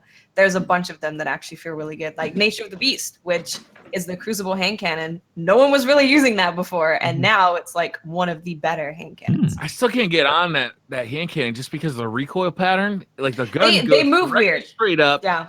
and totally obscures my vision of my target. So if Oh, I he's strafing hated back and that. forth, I have no idea if he's just strafed back and forth because Just keep the barrel strafing. of the gun. Put your mobility at Just 10 and keep just keep strafing. Just keep strafing. Just keep strafing. It's the one thing that the Go Fast update for mobility did is made you strafe real fast. I want a 180 RPM hand cannon that has that like diagonal Instead of the boop. Yeah. visual The vertical recoil. I don't like this. It's basically it's like a scout rifle, right? But it's a hand Yeah, cannon. it obscures your vision too much. I don't like it. I just want It's I want just that a old troll weapon. I couldn't do it. Yeah, that was also the Vex hand cannon, right? Where it just came back right back in your face and just like, ugh. Yes. But that The you 181, yeah. fire that slower so that like it resets before you have to fire it again. Yeah. Whereas the 180 RPM, like it doesn't reset when you're ready to fire. No, I think again. all the 180 Just RPMs fan do it. that. Yeah. All of them Yeah, pop they back do. in your face like that. Yeah. It's annoying. Oh, I'm sorry. There's 2 Vex ones. Yes. There's the Jack Queen King is awesome. The other one is not. The Jack Queen Yeah, King does West of have that Sunfall. Maybe it is vertical. now. Or West of Sun Does it? something. Yeah, Jack Queen King it does? does, but you don't notice as much because it resets before you have to fire again. Huh. Whereas like something like a Better Devils kind of goes like kind of diagonal. I Well, Yeah. Nature of the understand. I Beast get is it. apparently like the greatest thing ever. So All right. that's There new. you So in Okay. the in this week's TWAB, they Wham. talk a little bit about the development roadmap. They are moving forward with the development roadmap. They didn't share a whole lot of details, but who is it? Is it Josh? John Wisniewski actually Oh, talked right. a little bit about exotic weapon tuning that's coming for 1.2, which should come in May with the DLC. And Right, specifically, he House of talked Wolves about the Sturm and Drang, the kind of weapon combo, the hand cannon and sidearm combo. Yeah. And they went ahead and showed a video. So now, when you use the Drang, you'll get this kind of overloaded perk for your Sturm. It puts a bullet back in the Sturm. It's always done that. Yeah. Okay, and that bullet does 1.8 times the damage of a normal Sturm bullet, allowing you to two-shot a Guardian if you hit 2 headshots. It currently does increase the damage, but Dado, I remember us going like, it says it does it. How much have we been able to figure it out? It was like It's like 2. It was negligible. it was a very low number. Yeah, so many weapons are afraid of like being above 8% damage. Darcy was the best example. Like Darcy was a 6% damage boost. Wow. Thanks. Yeah. So they showed a video of this thing, and it looked like fun. You know, you have to kill with the Drang first to get this thing to proc. But if you do, you suddenly have a 2-shot hand cannon for one. You know, you have to hit that first shot to make it a 2-shot hand cannon, because that magic bullet is just that first bullet. But it did look like fun, and it looked like you could definitely have some fun with it in the Crucible. Yeah, they are improving the synergy between the weapons. That's always been the thing with me, is like, it just wasn't that exciting. Like, the synergy was cool, and it's something that we'd never seen before with any sort of weapon combos in the game. But it just really wasn't worth it, considering that you had to use a sidearm, at least for any PvE stuff. PvP, you know, sidearms they're probably fine now. But Sturm was just never really used, and you have to use both but now it looks a little more worth it. Hey, you invest into this play style, into these weapons, and if you master it, we're going to reward you, and that's nice. Mhm. I like that. And I think it's a nice buff. It's just like, the thing is, the Sturm without that damage buff is going to get destroyed by most other weapons. So you're basically limiting its ability to really compete with, say, a Vigilance Wing or something else. I have to get a kill with a very specific weapon in order to do it. But again, like, Doesn't the Sturm have the fastest time to kill out of any hand cannon? Technically, I think it's like a 1.07 if you hit all 3 headshots. But easier said than done, especially now that the movement speed. This is the problem with like the time to kills on spreadsheets, is that you can look at a gun and it says, oh wow, like the fastest time to kill is like 0.6 seconds, and then you realize, oh, I have to hit 10 headshots in a row to do that. I mean, I don't care if you even have an. I feel like aimbot, that's harder with the this game is Vigilance gonna be Wing hard. than it is with the Sturm, though. What's that? I feel Say like again? that's harder to do with the Vigilance Wing than it is with the Sturm. Is mean- to actually mean- hit that I optimal time to agree. kill with the Vigilance Wing, you have to hit 10 bullets in a row to the dome on a moving target. With the Sturm, you got to hit 3. Yeah, no, That's- it's a valid Yeah. point. The thing with the hand cannons is there's still quite a bit of flinch. So if I have a 3-shot hand cannon, optimal time to kill, and I miss 1 shot, my time to kill drops so far below that I'm almost guaranteed dead against a weapon that's more forgiving because it has a faster rate of fire. That's why Better Devils is used over those 110 RPM hand cannons, because they're much more forgiving, and it doesn't matter how good your aim is. The game is so fast now in terms of movement, it's just impossible to reliably get that optimal time to kill. So you're going to have something that has a better average time to kill. That being said, I'm glad they're like buffing some exotics, and it's nice to see it. Hopefully, it's nice, and we'll get to test it out. But I hope they're willing to like push things further, even still, because I feel like exotics should be kind of the best weapons, and I kind of miss that personally. But that's just my own anecdote. They also talked about the road ahead a little bit. And I'm looking for the tab. Sorry. They actually talked about this on Twitter and on Reddit, but they kind of set out this we're listening kind of thing where, here's what we are aware of your concern. We know that you want random rolls. We know what you want the weapon slots to be redone. We know the progression system is not satisfactory. And there's a list of probably 7 other things that they put up on Reddit. it reminds me of the old Bungie a little bit, like where they'd say, here are the things that are your concerns, but we're not necessarily promising that we're going to address them in any way.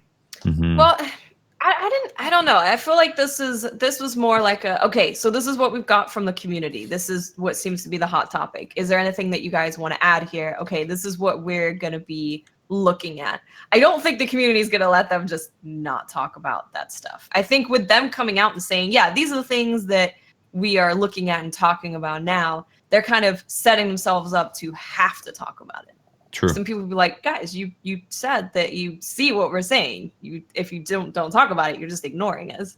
But Watts, they did have lists like this during Destiny 1 that nothing ever happened to, right?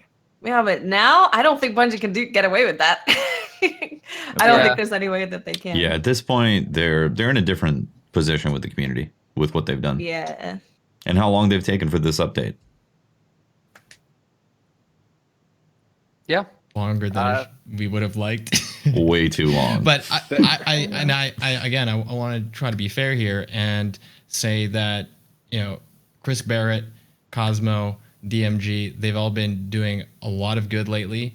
And I appreciate them addressing things. And even if it's not like, hey, we have the answer for this, or we're going to do this, and this is what you want, blah, blah, blah. I would love that too. And that's the next step.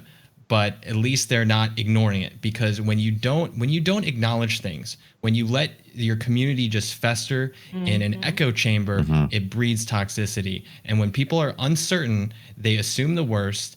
And when that happens for years, it just, again, it conditions people to have a negative mindset, and it's hard to blame them. So I hope this is something that they're working really hard to turn around, because it needs it. Yep. Yeah. There were some changes to the companion app. Does anybody care about the companion app? You can see 3D rendered things of your armor now. You Yeah. can like make fire teams It are looks also better. like in the app, and some That's actually kinda cool. there's like some cool stuff in there, but You can hide your fire teams for your clan too. I thought that was kind of Right? funny. When you're trying to play low key, and that one person that's always asking you to play, trying to hide from them. Now you I'm low key trying to win today, so you're not invited.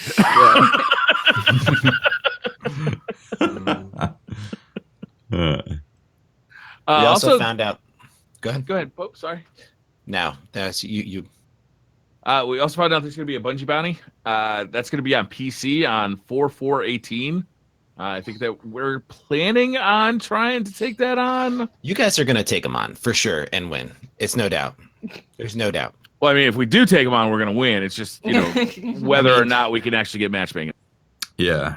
I mean, Cosmos. The other 20 teams are going to be He's got a matchmaking real that day. good chance. That's what I'm saying. On PC, there's no one there. We'll It's get on it. PC, so Easy. between them and us, we're 50% of the population. Yeah. Yeah. Should be able to Sounds get like we Yeah. got a shoehorn. We just gotta wait. We might have multiple wait our attempts. turn.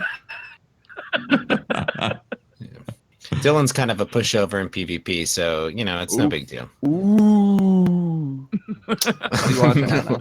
No, they're all good players. That's a good squad. Even if people match up with them, they're gonna have a fight on their hands for sure. It's gonna be in Mayhem, which is a little bit.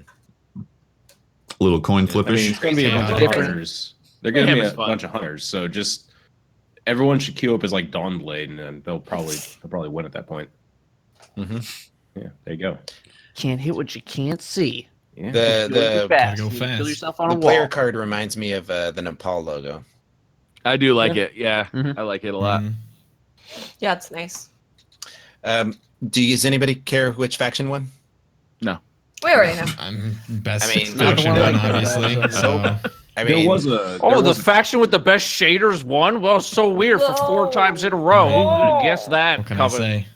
there was a lot Ari's of people that faction were kind won, of so- sad Of about course. it. There were a lot of people that were like confused at winning because there's like some bots that you can use in Discord to like track Mm. who's Yeah, turning in yeah. what and stuff. And apparently that bot showed that I think it was Future War Cult was winning, and like I've heard that that's just how many people actually registered. Yeah, not the- how many the- back just turned in. Ooh. the bot is like the tracking websites. It only tracks if you like If open you it up. pledged. You pledge to it.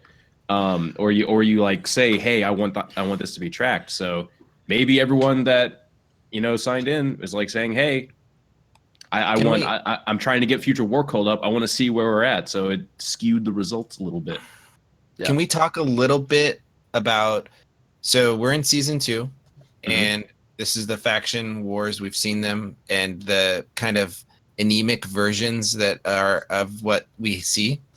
Can we talk a little bit about what faction wars, how they could improve faction wars for season 3? Because I know Rallies, that they have to be working on them. They have to be.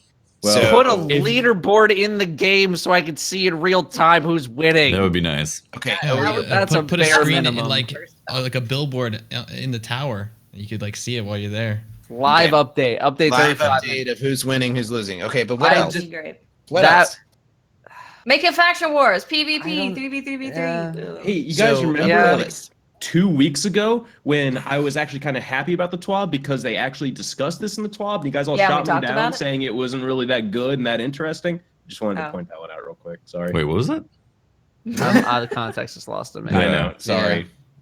Like 2 weeks ago, you guys were all like, "Oh no, this TWAB is more of It's a a TWAB," TWAB. and Mhm. they were talking about factions and from the seasons team. This is from literally 2 weeks ago. We have been reviewing player feedback from faction rallies and are planning to make some fundamental changes to the event. Here are a few of the overall goals we are trying to achieve. Sure. Pledging to a faction should be a meaningful choice. Rewards. Yeah, we talked about it. Yeah, it was we good. talked about it. Yeah. We talked a talked little about bit it. about it, We but I talked a mean, lot about we it, also actually. did not have Datto and Triple Rec here, and So, I'm okay, you interested guys- in hearing.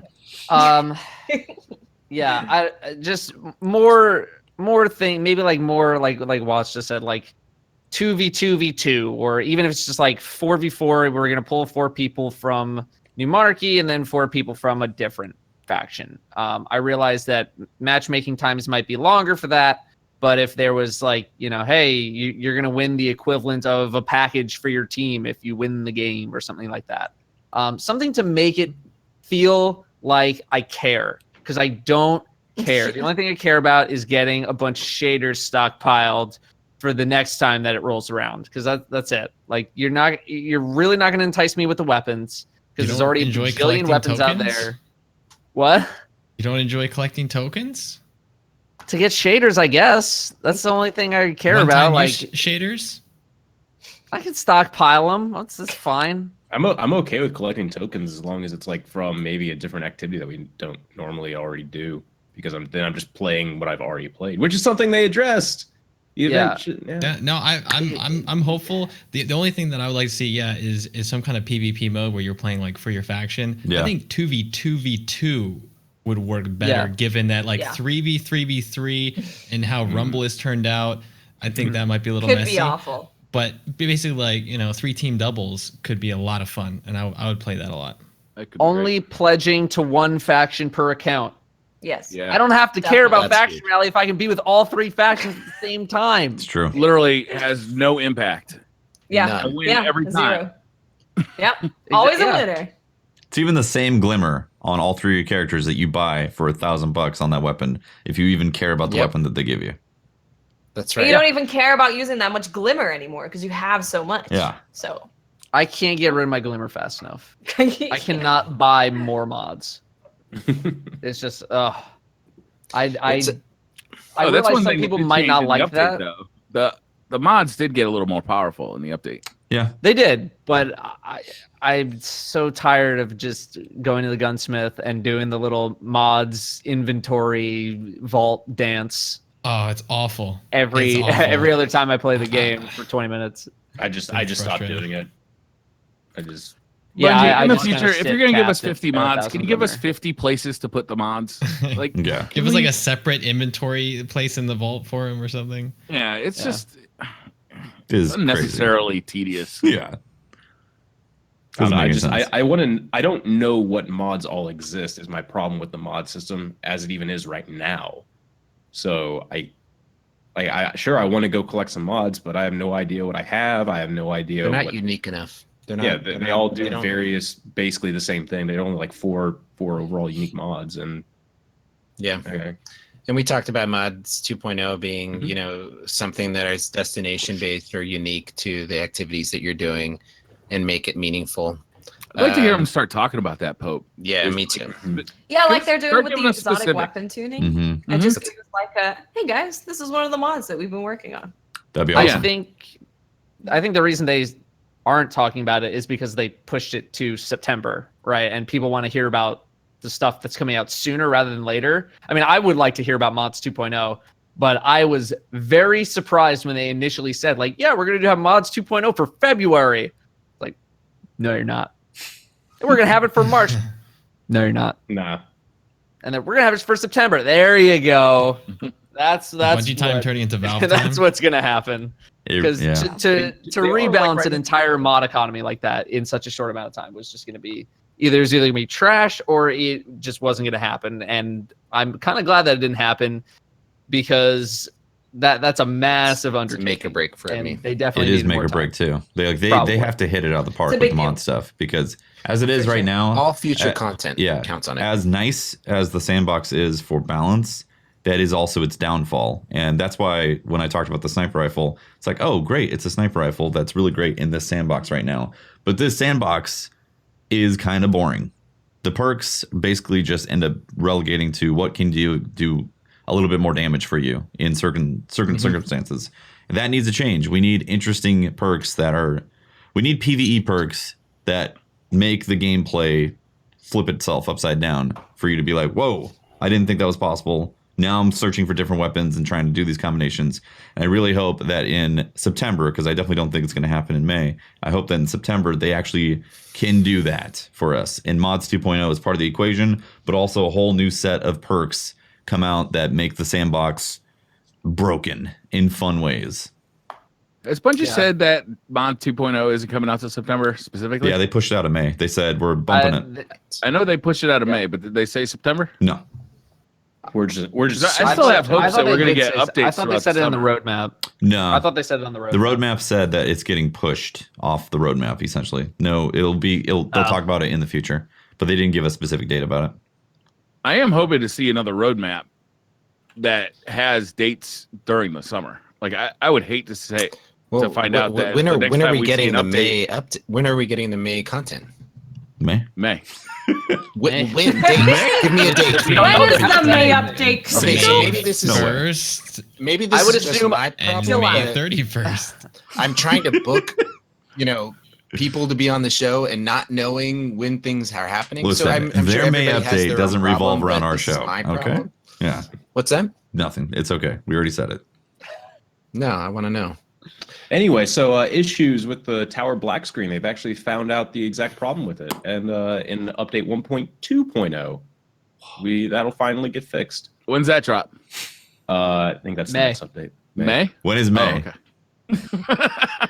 Sometime May is the between 5th January and month of the December. Gregorian It's in the calendar year. spring, I'm pretty sure. Huh. You guys want to do Twitter questions? Suppose we can, Hit me with do the some of Twitter that. questions. Hope you want to talk about the Patreon while I try and find the tab that I have the Twitter questions on. Yes, How many tabs I do want you to have, first of man? all thank everybody who's signed up for joining us on Patreon. With that, we've been blown away and been able to increase. Not only are we doing an extra off-topic podcast where we talk about other games once a month, so we're doing a whole additional podcast once a month, which is turning out to be a blast. Our patrons have also made it possible for us to do Let's Plays, which we were originally going to do one a month, and now because of the overwhelming support, we've been able to do one a week. And that means that we've been able to hire a video editor, an audio editor, and just pay our production team to be able to do the content that you guys want. So shout out to them. If you want to become a patron, just look in the description of the podcast, or if you're in chat, click on the link. There's great rewards from being part of our Discord channel to getting access to content early. Being a part of the Patreon does not mean that you close off content to the rest of the public. You just get it 2 days early, and you support us in a way that making the content possible does. And so thank you very much. And just want to know that you are making it better for everybody in chat or everybody who's listening to this by making it possible for us to create more content. We should have a new Let's Play coming out on Monday, I believe, of us playing Golf It. Yes. Which Patrick was a cheating at Golf It. Patrick cheated at Golf It. He did, yeah. And if you wonder Can how that's confirm. possible, it's ridiculous. And I made it my mission to destroy I am a him. god. I am one of those people that's really good at golf. And Golf. Well, It. You are a false god, sir. we had a great time. The Patreon will I had a great get time. Golf It on Monday, and the public will get it on Wednesday. It's going to be uploaded to all of our YouTube channels as well as our own DCP Live YouTube channel. But yeah, and we also partnered. They made it possible. We are partnered on Twitch, which is phenomenal. It's a great step, and I love the things that are happening right now. we'll be shouting out all the subs at the end of the podcast, just in case you guys were asking about it. So Yeah. Funny Pope. You call it the production team. I like to think of it as the Our minions. Pope. I like to think of it as the Pope, like anti-heart attack team. They are so good, man. They do the amount of work they do, like Ash, Aries, Red, Nick, and Sly, our newest member, Sly, our video editor. She was introduced to us by Jez. They're all they're all from Oceania. I don't know how, but they're all Australian or like except for Aries, but they're It's all Red's fault. they're all over there in either New Zealand or Australia. And literally when we go to bed, they are working. And when I wake up in the morning, we all wake up in the morning, literally the podcast is edited, uploaded, the video. I mean, it's nuts. They are the best group of people. And we're finally able to treat them like the professionals they are because of our patrons. So thank you. Yeah. Absolutely. Thank you, guys. Speaking of patrons, you got a few questions from them very quickly. Adam Kamiri says, House of Wolves DLC 2 of Destiny Year 1 put Destiny in a decent spot and made selling the Taken King much easier. What are the repercussions if Destiny 2 DLC 2 flops and roadmap updates continue to avoid fundamental issues like primary time to kill, endgame progression, things like that, etc.? Will poor Year 2 expansion sales be the end of the franchise? I don't think it'll be the end. Yeah, It no. will definitely. It'll hurt. Yeah. It'll hurt Bungie and also hurt the community too, because I think, we say this almost every single time. It's like, oh, we're always waiting for that next big thing, basically, because that'll probably fix it and do well. I think most of us are kind of just tired of it at this point. So yeah, a lot of people that have been sticking with it this entire time are probably not going to feel too happy about that, and drop it for the most part. But at the same time, for every person that quits, there's usually someone else that will eventually pick up the game. Mhm. Unfortunately, it just won't be at like the exact right time to create a good explosion of population, and having people always kind of trickle in is a little bit rough when people are also hemorrhaging out. So to Yeah, speak. I will say I do see a lot of new players coming into Destiny 2. There I'll see it in are, Twitch chat, I'll see it on 50% YouTube off on comments, I'll PC. see it on Twitter. Yeah, there you go. I think I am most, seeing a lot of new players coming in. I think most people have just come to the conclusion that in order for any huge changes to happen, you have to wait for one of these big September releases.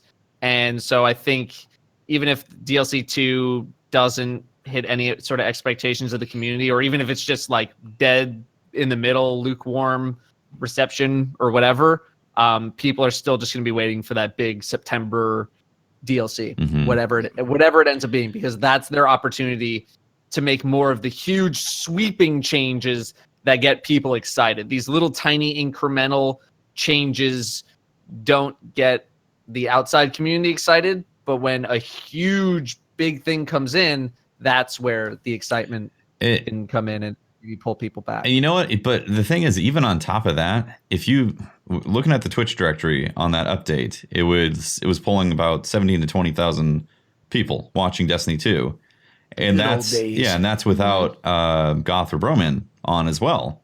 And Sure. I think it's a testament to the fact that people love the franchise and really want to see it Agreed. back at a place where we all are super excited to jump in every day and discover new things that happen, have experiences in PvP and have experiences in PvE, and be able to share them every day. And with an update like this, that it was basically sandbox adjustments with a new weapon that you can get from Nightfall, that many people were excited to jump back in and like either watch or play it. So the DLC may or may not flop, or it might just be lukewarm. That's completely possible. I'm expecting it to be a little bit better than Curse of Osiris because it was already technically planned content essentially for when D2 got launched. And I think once they do a hype push for whatever the Taken Queen is going to be in September, I think a lot of people, both new and old, are going to be excited to jump back in. Yeah, I think the fall DLC is their chance to turn things around in a big way, and it has to be good. It has to be really good. Yeah. And to some degree, there are probably people that are just done and they're gone, and it's unfortunate. But I think, given that what we've seen with a lot of other franchises, you can see a really sizable resurgence. And if these last couple of days have been any indication, I said this a couple of days ago, like there are people hungry. There are Destiny fans that are starving, and they want to come home, and they're and I'm the same way. I'm the exact same way, and I'm always going to check out every update. I'm always going to check out every content release, and until it reaches the point where I can devote myself again in the way that I want to.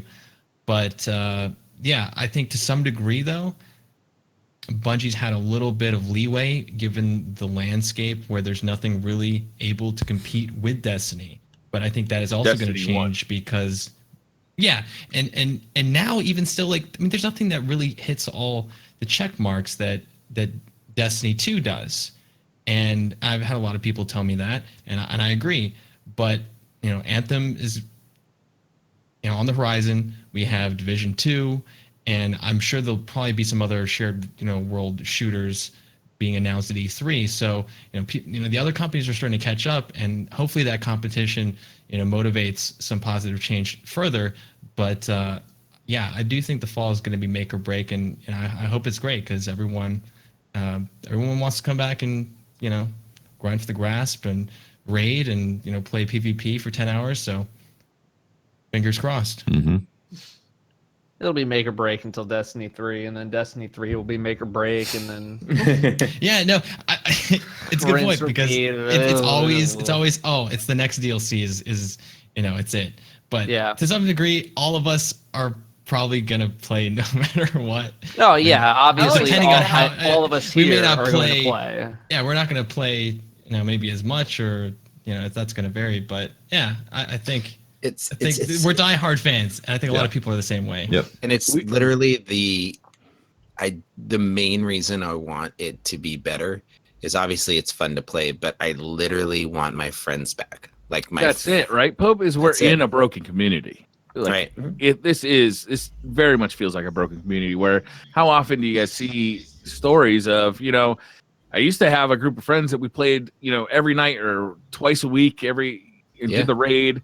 And they've all gone. They've all moved on to other games, and people want those friendships back. People want that experience back. That quality time you had every night. Where you'd get together, you'd play some PvP, you'd do a raid, you'd hang out. I mean, those are maybe the game that person that you love to hang out with.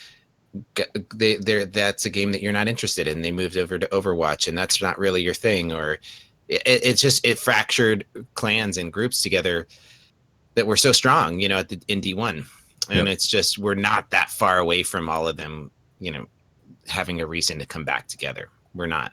It may feel that way, but those specific communities never come back together, and that we build a new community. That's true. That's very true. It's definitely going to be part of that. 100%. There's going to be new people, and certain people have absolutely moved on for good. Mm-hmm. Yeah. But that's how it was when Taken King came out. Taylor Rosano says, what Destiny 2 weapons do you now find viable and or fun to use with the Go Fast update? Well, Vigilance Wang, right? Vigilance Wang's pretty good. I started really liking Last Perdition, which is a pulse rifle. It just feels really smooth. It feels really nice. Judgment hand cannon, which is the Trials of 9 hand cannon, was always in a spot where it was pretty good, but it just wasn't quite consistent enough. But now it actually feels like it's consistent. So I've been using that a lot more. And then like just trying out the archetype of hand cannon that I never used before, which is that fast firing one we were talking about before, and that feels a lot better.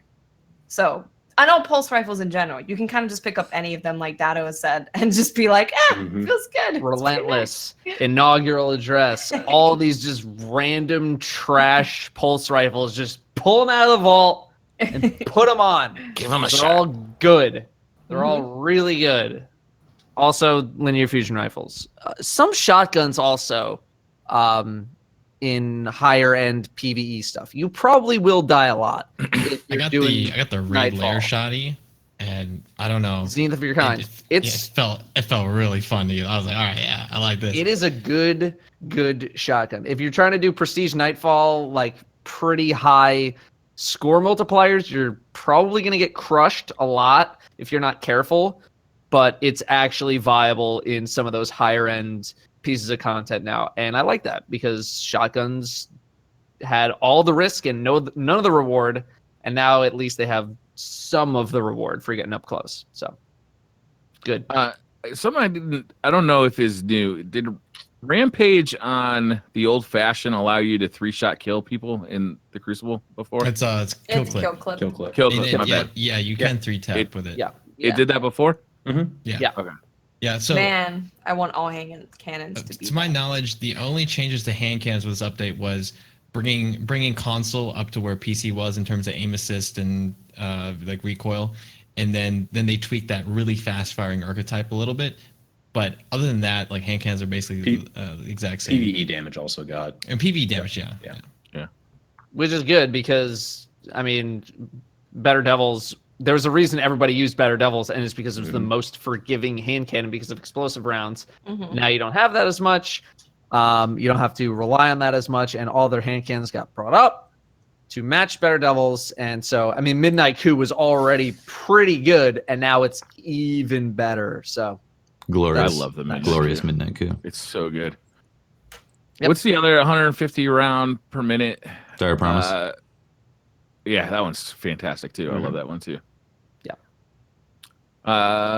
Tyler Waite says, even with 1 month delay, the unique and powerful items we received as strike-specific loot were 3 guns, 2 sparrows, 1 ghost, and 1 ship. Is this adequate? I miss Farm we Niggle. kind of talked about that earlier. Yeah, we Yeah. did. Yeah. I'm gonna go ahead and say no. It's not adequate. It's a start, but It's a more, start, please.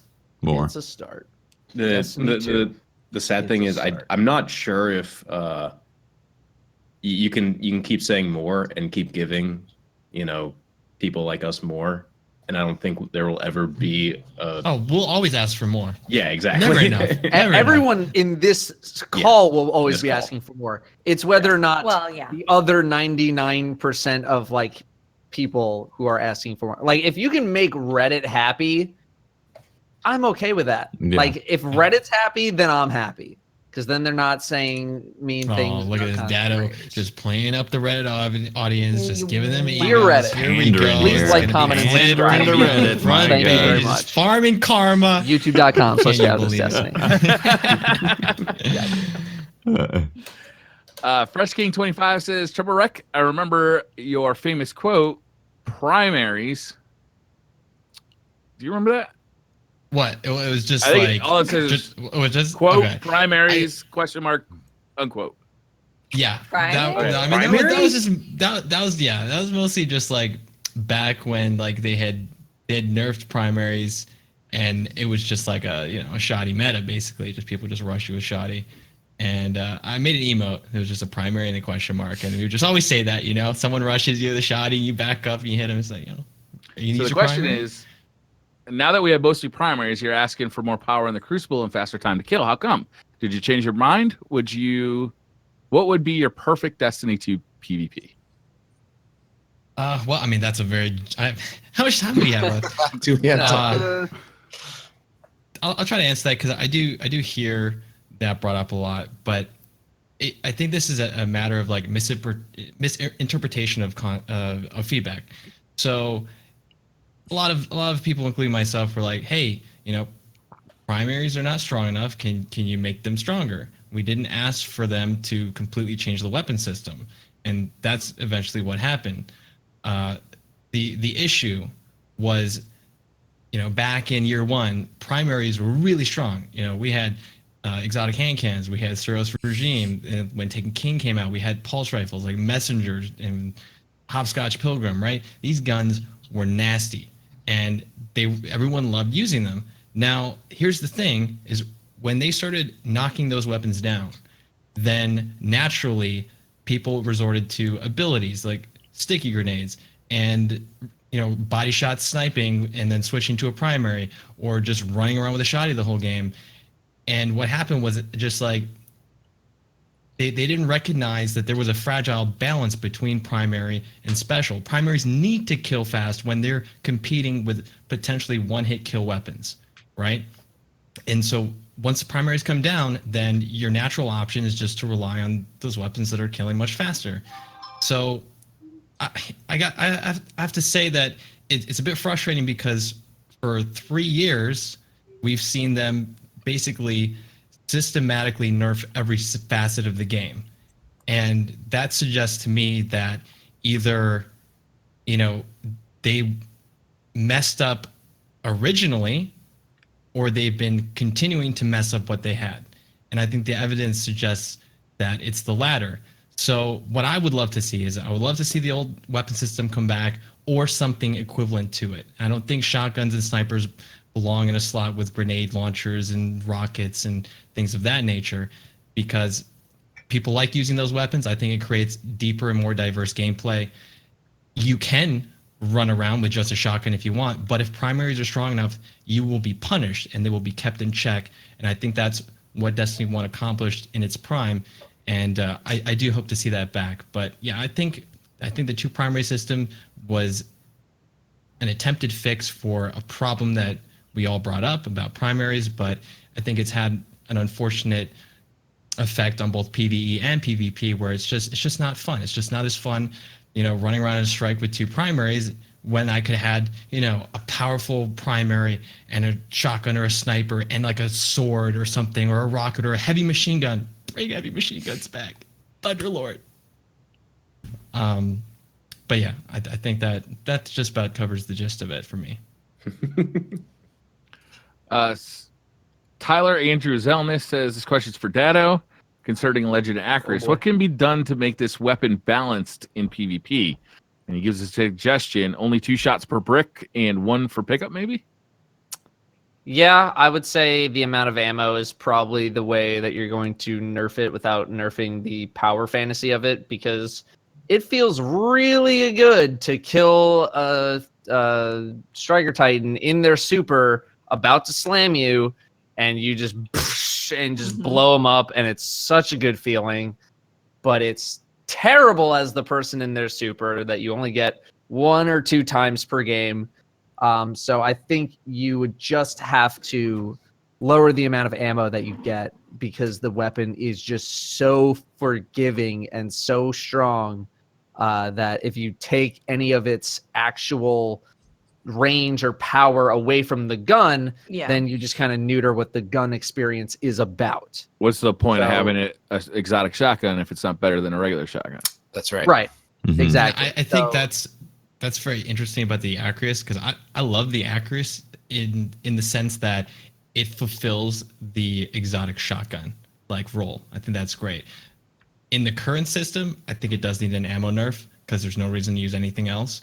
But if we were to return to a different weapon system, I think it should have 4 shots and remain in the heavy slot, because it is it's definitely better than every other shotgun. It's Yeah. Right. awesome. Yeah. Triple, forgive my ignorance. Do you kind of support going back to the Destiny 1 weapon system with the primary, special, and then heavy? I think it was a simple system that worked, and it was easy to understand and fulfilled basically the vast majority of potential range encounters that you're going to have. I've had people suggest like, oh, you could have like a 4-slot system, or even you just keep the system as it is, but you make like fusions and shotties and snipers like energy weapons, And then if you wanted, you could still, run a 2 auto rifles or whatever you want to do. I have no problem with it, like having more choice, but I think it's like we need those powerful weapons to return. If we're just going to be able to have the same, fun gameplay that Destiny 1 had. Mm-hmm. Shadow, how do you feel about that? Like the 3-weapon system, like going back to the Destiny 1 system. I really miss it for PvE. There are certain aspects that I do like about the 2 primaries for PvP because it allows me to have much more versatility in my neutral game, right? I can have a hand cannon and I can have a pulse rifle. So if I get caught in a certain area of the map that's better for long range, I don't have to try and sneak my way over to try and get in a better hand cannon position. I have versatility, and I like that. But for PvE, the element system is not terribly exciting. Mm-hmm. It's pretty simplistic, and now we have what is essentially 2 primary weapons doing most of the combat. Heavy ammo up until this patch felt like such a rarity in certain PvE activities that you just never wanted to use it because you were just afraid of using it because, one, it's so fun to use but you didn't want to waste it because it could be so strong. Yep. So it just kind of creates this less than fun situation compared to D1 where you had a lot more flexibility because you can adjust your range much easier in PvE than you can in PvP because PvE enemies are and plus not human. you've basically lost half of your fun set of weapons. Like they put seven types into one slot. Yeah. I want to use a sword and a fusion rifle at the same time. I love that. And then if you're talking about primaries, I think like there's something to be said for making players make choices, like committing to certain play styles and ranges, and there's still nothing preventing you from switching your weapons. Yeah. Like at any time, And to me, like my initial reaction is like, okay, we have 4 weapon slots, like a special, 2 primaries, and a heavy.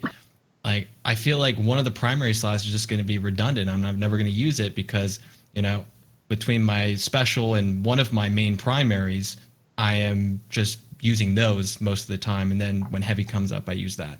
But I'm certainly down to have like a PTR, and we can test it out, and we can see what works and what doesn't. Test out a 4th weapon slot. See if it works. See if it's good. Yeah, Because I think that I like the. I'm sorry. Go ahead, Tifty. No, I was just going to say that like I agree with all these points, and also in D1 you could easily just switch out your hand cannon to a scout rifle when you got to the next section of a PvE event. And there was technically more variety because you're always like, it made sense in that this was the reason to have these slots. If you wanted your sniper, you picked it was going to go in your slot, and your rockets and so on and so forth. And they need a compromise somewhere because the current system isn't working. But at the same time, it is nice being able to equip a pulse and a hand cannon at the same time. So there's merits to both. Merits to both, yeah. I saw someone in chat. So there's a few things that people said that I guess not many people have talked about is one, what about being able to equip your weapon to any slot and a point system? So like say if you want to have a primary that is a shotgun, that would use up more points than if you were wanting to have an auto rifle in your primary slot. So it's Call of Duty model, yeah. It's a Call of Duty model, yeah. I saw those 2 things being brought up, and I was wondering what you guys thought about I think for an RPG heavy game that is Destiny, a point system doesn't really work out because there's so many like I don't know, maybe call it a weight system. Your guardian can only carry so much instead. Which could have Acreus is so heavy, goddamn. Yeah, It's I mean that could have It only been has Any the other guy, Acreus. just the Acreus. Somehow Yeah, it's could have more lighter though if interesting I put it in applications. this other slot. Yeah, exactly. Destiny 1, if it ain't broke, don't fix it. Yeah, I don't know. I hate saying, oh, it was better like this, just make it like this, but I feel like the D1 system, we still hadn't even fully explored what that was capable of, and then we swapped over to this one. Right, that's true. So, yeah. I don't know, I feel like the older model it's simpler, people understood it. Yeah. Well, here's part of the problem I had, and I brought this up before, is that the concept of having elemental weapons that will interact with elemental things in the game, especially specifically in PvE when they interact with a shield of like, there's I like that concept. It just doesn't feel valued enough or explored enough to make it worthwhile to have those 2 slots. And I just think that the energy weapons should not have been reskins or just same versions of the primaries, so the kinetics. I mean, literally, it should be energy-based weapons, and they should be situational, and you should have them in there so that you can activate them when you're attacking a boss that has a void shield, and you want to use that weapon at this range, and you just prepare ahead of time because you're going to do that that activity. It just lost its they should have value had different in the system properties. They should have had different properties in the sandbox. We talked about this before Destiny 2 came out. One of my hopes was that when I shot a solar bullet, that it really was some sort of fiery ball that had some sort of elements applied to it that could light enemies on fire and possibly surroundings and so on and so forth. And Void was like maybe mini gravity wells or something like that you could actually apply in the game. And none of that is. It's all it is right now is just color-coded bullets, which, yeah, it's fun to match the color coding to the shield type, but that's it. That's it. It's not they need to go crazy with that, though, even more so, right? If you match the colors of the shield, I think even more stuff should happen. Yeah. Not just like a large explosion and like it takes some more damage. I think like something bigger should happen if you're matching. Yeah. Energy weapons, I don't think should be ballistic. No. Exactly. It should be energy coming out of them. Arc inherently should arc to other enemies. Like that should be the base property, is that when you get hit by an arc bullet, it has the possibility of arcing to other like points. The Zalo Super Cell. Yeah, like that was a arc weapon and it felt awesome. I love that gun. And that is what arc weapons should have been doing. And then solar should light things on fire. This game desperately needs more proc systems in that. Not necessarily in PvP. We've already felt that in PvP. But in PvE, there should be more things like how Monster Hunter has paralysis, sleep, but burn, electrical abilities. Like those things would make the sandbox a lot more interesting. Yes. But I would also argue that here's the problem: is now we're pushing heavy onto the RPG side of things, and Bungie wants to keep this game very FPS balanced. How are you going to have these status effects on enemies that die in a couple of seconds, sometimes in a couple of shots, right? How do you make something like paralysis from Monster Hunter World interesting in a game like Destiny, except it has to be interesting against most enemies and not just bosses or even majors, because I they think die it'd be so okay quickly. though if it was just like it's most effective against bosses. Like what Do you remember the stagger? you save most of your power ammo for bosses. Right. Unfortunately, at this point, and but that is what's happening. So if you could have a set of weapons where you could, your energy weapon could apply certain status effects onto a boss. Well, we saw it in D1, Tefty. Remember the end of D1? We had the weapons that I mean, increased shank burn. I mean, those were one-off perks, but I see what you're saying. Those are borderline troll. That's like. So if we were gonna take D1 as baby steps and D2 as like expanding on that successful idea, that's what I'm talking about here. You're creating weapon systems that do more for that activity and that type of weapon, and not just increase damage. That was the first step in D1. Make it more so in D2. Yeah, and that energy slot would have been valuable if it wasn't just colored bullets. You had that. If it wasn't just colored bullets, right? And to be clear, I'm totally on board with RPGifying the game even more. I'm just trying to play a little devil's advocate because that is something I see a lot is people asking for more RPG based elements, but it goes back to a question I see a lot. How do you make certain guns better when they already kill in 1 or 2 shots, right? You'd have to make them deal more damage, but then in order to actually feel the effects of higher damage, you would need enemies with higher health. Otherwise, things are just going to feel the same or even easier than they already are for most activities. Sure. So that's how I kind of feel about like status effects. Sure, would I love to have like a poison gun, poison a target? Sure, but I realize the way things are right now, you're only going to really feel those effects on larger enemies, and even then, it all depends on how basically quickly. bosses. It's Yeah. basically bosses. Yeah, so I just find it kind of annoying that so much of the element system is in our weapon loadout system, and yet it accounts for such a small Yeah. part of gameplay in Yep. general. Nightfall. That's my point. Yeah, Yeah, Nightfall Burn. When I first Yeah, played essentially, Destiny, Nightfall. that's all I got. when I on first that. played Destiny, I assumed that those elements actually did things that regular kinetic didn't do, Mhm. and I was wrong, obviously. It was kind of interesting because in D1, Murmur is the best example where there were two different. It's like one of the few times they explored it where it was a arc weapon that would fire faster, less impact. Solar weapon was going to hit harder but charge slower. That's one of the few times Mhm. they actually kind of explored the elements having their own identities, so to speak. Sure. You know, from the standpoint of a weapon's stats, we have stuff like Zalo and things like that to explore status type things, but stat wise, it would be more interesting if, I don't know, maybe Arc. If you knew if you got a solar version of a weapon, it's like, oh, it's going to hit a little bit harder to enemies too. Arc, it's going to fire a little faster. Just personality is one thing that To have the without- mods simply be an effect of what burn is on the gun almost makes that gun irrelevant. It does, because every time we're doing the Nightfall, it's like, okay, what are we doing this just week? change the burn on it. Change the burn on that. Change the burn on my weapons. All right, cool. And Yeah, so if you the conversation of your 10th better devils, right? Well, it doesn't really matter there's another element where it really didn't matter, because you don't have to have different burns for the different guns, because You just change it. Yep. just change it. That was one thing I loved about the Jewel of Osiris, is it was finally that solar hand cannon. Mhm. Yeah, that's right. That's right. So Yeah. happy to get that. Like complete the triumvirate. God, I Yep. love that. Yeah. Wow.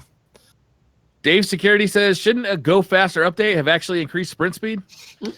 You would think. Yeah, it did not. You walk a little bit faster. You strafe like a god. You do strafe pretty fast. That is one question I would like to see answered in one of the next TWABs, is why doesn't mobility affect sprinting? What is the design since D1? Right. What is the design choice or decision behind why mobility does not affect sprint speed? That's it. That's just answer that. I genuinely want to know the answer, because so many people equate mobility with being able to sprint faster. No one's walking around, right? You have this thing that says increases movement speed. Movement is a blanket term for moving. Sprinting is moving, but then No, it's moving fast. Increases walking speed, and that just doesn't have the same ring to it, I guess. No. Makes you jump You can higher. now The walk you faster can now update. update. cross They the have street answered it. faster.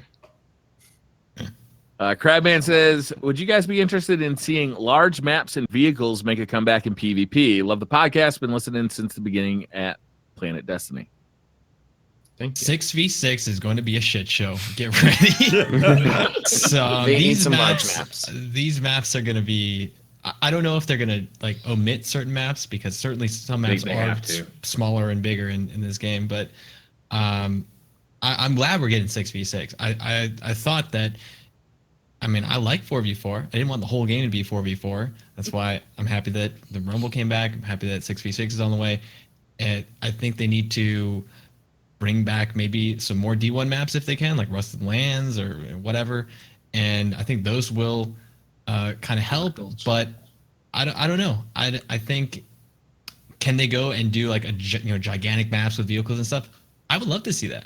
I miss that to some degree. I think toward the ends it got a little stale, but I like having that experience. And especially like Fortnite had the 20v20 mode recently, and I had so much fun in that. Just like that large scale warfare is great, and they did that with Big Team Battle back in the day with Halo. So I don't see why it can't be a part of this franchise going forward.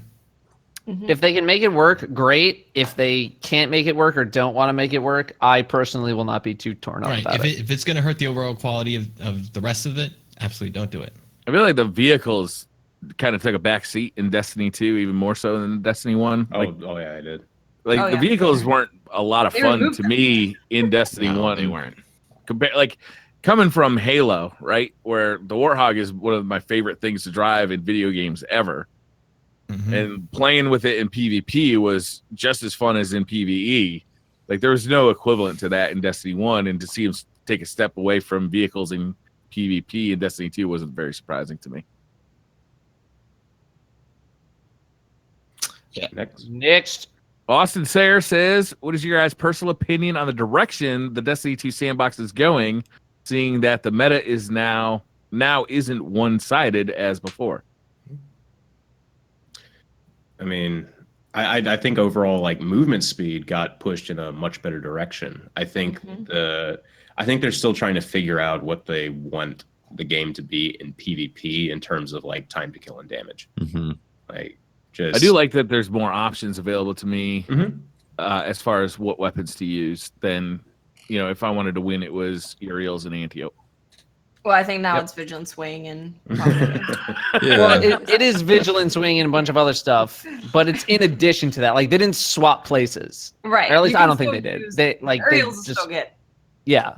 Yeah, Uriel's and still Antiope is good, still but a good. lot of other things are also good now. Right. So I think that's good.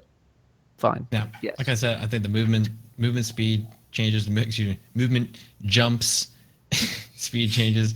I think it's all great. It was more than I expected, so that was nice. A lot of the sentiments expressed by Josh Hamrick in that video, I agree with.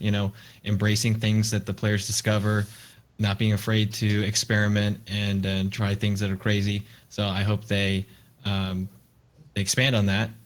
And the thing keeping me from like really enjoying Destiny 2, at least on the PvP side, is still the weapon system. Personally, if a game is like fundamentally unfair so often in terms of like this guy had power ammo and I didn't and I died and I just I spawn in, oh I took 2 steps, I died. There's nothing I could do there. I like games where I can learn from them, and so I can look back at that death and say, oh, I could have done something different there, or oh, I just I made a bad play, GG. This is just so much of just like frustration because it's like this is just, it's like like I said, it's like a slot machine. And I think everyone needs to be on an equal playing field. I think we need to lean into the type of gameplay experience that Destiny 1 had started, which was unlike any other shooter I've ever played, where you're spawning with powerful weapons, but they all create a different type of flavor. You can express yourself with lots of different play styles, and subclasses are a big part of that. I hope we can get some more subclass depth in the future as well. Yep. Real Nice Pete says, what's your take on why Bungie gives us what they think we want as opposed to what we ask for? Development timelines even being understood. This is still getting frustrating. Why really is wanna that, step on that guys? Mm, Well, it's interesting to me. I'm gonna step on it a little bit. Okay. It's interesting to me that they had a video where Josh Hamrick is up there noticeably, uncomfortable, saying, okay, well, we're just gonna let loose, man. We're gonna get out there and we're gonna break things, right? And so that got me excited about what the update would be, right? And that resets my expectations for what breaking things means to Bungie, right? Is different than what breaking things means to me. True. So I had to reset my expectations, because based on that, I think a lot of people thought that they were gonna uncork the bottle and let the genie out, right? Let's do something crazy. Let's break the bank. Let's do something and we'll fix it later. But it just felt like it was a very conservative sandbox update. It Yeah. felt like it felt like it was balanced. I just didn't think they really did what they said they were going to do. It just kind of felt a little. It didn't Still feel felt like safe. it didn't feel Felt like it safe. took a lot of risk. It was just like doing some things that the community had actually been asking for a while. So it was like, okay, great. Yeah, Let's- you did. Please, Yes. more of this. Yes. Thumbs up. Yeah, and it wasn't like it didn't feel like they really went over. Like, yeah, I don't know. The agree. messaging was hard. I 100% agree. That's why it's like Conservative. it felt like something that should have happened a month to 3 months after the launch instead of being 7 months post launch. That's what type of update it felt like. Was like here's an adjustment to the sandbox because we saw some things, but they hyped it up to make it feel like, oh man, it's getting shook. Get ready for Well, all they your did a weapons to feel trailer. different. They did a hype Yeah. trailer for it. That wasn't a sandbox update video, right? Sandbox update videos, developer update videos Right. are pretty just bland. They just throw numbers at you. They talk very specifically about what they're thinking. This was like hero moments are back. Boom. Yeah. It was. I think it was a hype very trailer. well done video. Like It was a great video. Of course, everything is I always going to enjoyed be it. visually well done from Bungie. It's Bungie. Bungie, yeah, Bungie videos are always. Bungie knows super how to hype. bring the hype. Oh yeah. yeah. It was Which might be a bad it just thing. got me Yeah, ready to see more, and I didn't see. That's the But like problem. you said, yeah, I think if this came out shortly after the game came out with some feedback and stuff, then I think we'd all be really happy to be like, okay, sweet, this is going Hey. in a better place that I want it to. But yeah, waiting for so long. Again, it comes down to community waiting super long for stuff. Expectations are high. They can't meet those expectations, and it just keeps happening. It's Mhm. the same thing. Yeah. Same thing. I don't know. Matthew says, so on the day of the patch release, I noticed a lot of original Destiny content creators made their way back to the Destiny directory. Would you agree that this is a sign of how much everyone is rooting for the game's recovery? Yep. And do you think Bungie noticed? Oh, absolutely. Sure. 100% Bungie is like, Maybe to a degree. I don't know how much they care about the Twitch audience in terms of its health. I don't know. I think they It care. was nice to see everybody back. I think But it it's pretty not gonna clearly last. reflects on the popularity of the game, though, too. I Right, think the I think it's a matrix. The metrics that they look at, they have to be. They were at the top of the directory. Like, There's I no think- doubt that popularity in Twitch propels sales for them. yes. No doubt. Yeah. Here's a distinction I want to make, because some people will argue that, well, you know, Twitch success doesn't, or content creation success doesn't necessarily translate to game success. And in some cases that is true, where games that just never caught on to any of these, you know, platforms are still very successful. But when you have a game that's already an established success on, say, Twitch, and then, you know, a sequel comes out in that series, and then the decline is measurable, like going off a cliff. I think that is a microcosm for some degree of the community and the player base. So, yeah, like Kind we of all like said, that taking a pulse of your community is by Right. just Mhm. taking a look at that. Exactly. It's a sample, and I agree. I saw a lot of people. You know, I got to play with Lumi and Ambu. You know, that on release day, and it was great. It was great to see people back, and clearly, people want it back. It's just I don't think this update is really changing people's opinions. People that are already playing are just going to keep playing, and they will appreciate this. But people who are like, you know, I didn't enjoy D2, so I'm going to stop until it's reached some point where I enjoy it again. I don't think this is really changing any of that. Not yet. Yep, agree. Tony Stone says, given a choice when starting out, would you concentrate on streaming on Mixer or making content for YouTube? Mixer. Mixer. Yeah. YouTube's a YouTube's platform. hard. YouTube fucking sucks. YouTube hates you. It doesn't suck. It's okay. Do you want to compete on YouTube where there's people in the millions, then there's people in the hundreds of thousands, then there's in the 10,000s, then there's the people just like you trying to still get up off the ground? Or Never would you even rather go to mind that. If you want to get Mixer- on a platform that actively gets in your way at every opportunity they can, Yes. doesn't serve your videos to people who ask for them, demonetizes your video for no fucking apparent reason. Yeah, they do some stuff. Or would you rather go to Mixer, which doesn't have a very huge population at all and is doing everything that it can to keep as many people as they possibly can? Yeah. You don't have to worry. Like you with streaming, look, streaming can be difficult for people. Like it's hard to keep up energy for some people, like myself, for 8 hours, especially if you're doing that every single day. So it depends on what kind of content you want to create. If you feel like you're better at pre-produced content, then you're going to do YouTube. If you feel like you're better at live content, then you're going to do streaming on Mixer or Twitch or wherever you want to do it. It all depends on what you want to do. Try them And both I would out. say, I mean, your PlayStation Yeah. or Xbox basically have the tools like provided on the box to do either one. Mhm. So just try them out and see which one makes you happier. but YouTube is rough. Mhm. It is rough to grow on YouTube. It is really, really hard. And it's really hard to grow on Twitch too.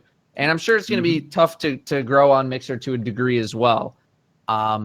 So I would say do the thing that you are going to be more excited for. Don't do the thing that you think is going to end up paying more money in the future. Yeah. Mhm. Also, Because don't get into content creation thinking that you're going to make a bunch of money in the future. Oh yeah, Yeah. don't Yeah, do don't that. do Because that. I did Call of Duty YouTube content for 2 years, and I made $100 over 2 years. That's Okay. good stuff, man. You are Good not going to make a lot of money starting out unless you just erupt. So do the thing that you like doing more, not the thing that you think is going to make you more Yeah. money in the I short mean, term. and Tados, I mean, think about it. Like it's kind of, this podcast is an example of that. We got together we got together through Planet Destiny, but we got together and stayed together because we enjoyed it and we had fun shooting the shit. And and honestly, I could tell you that this group, we would get together every week if there was 5 people watching us or Mhm. 50 or 500. I enjoy it. It's part of my, what I enjoy doing, and that's couldn't be stressed more, Dado. Like if you're not enjoying what you're doing, it's very, very clear to people. Yep. And you won't grow. You'll get a group of people that will watch you, but it will never. You'll stay the same. Growth comes because people, feel that they stop by once, and they like the chemistry. They like what they like what you're that you're having fun, and they want to have fun too. Yeah. Don't believe the fallacy that it's easy either. Yeah. It's Streaming on Twitch That's isn't not easy. easy. Making YouTube videos isn't easy. At least not to make good ones. That's right. Like it takes a Yeah, lot of time. A 10-minute video could take you anywhere from an hour to 8 hours to produce, or more. Yeah, YouTube is like 10% playing video games and then 90% production. It's not the other way Yep. around. I mean, No. for certain channels, it can be. If you're a streamer and you upload a gameplay or two, every day to your YouTube channel, then yeah, you can just go hire someone to rip a game off of your Twitch page and throw it up, and then you're done.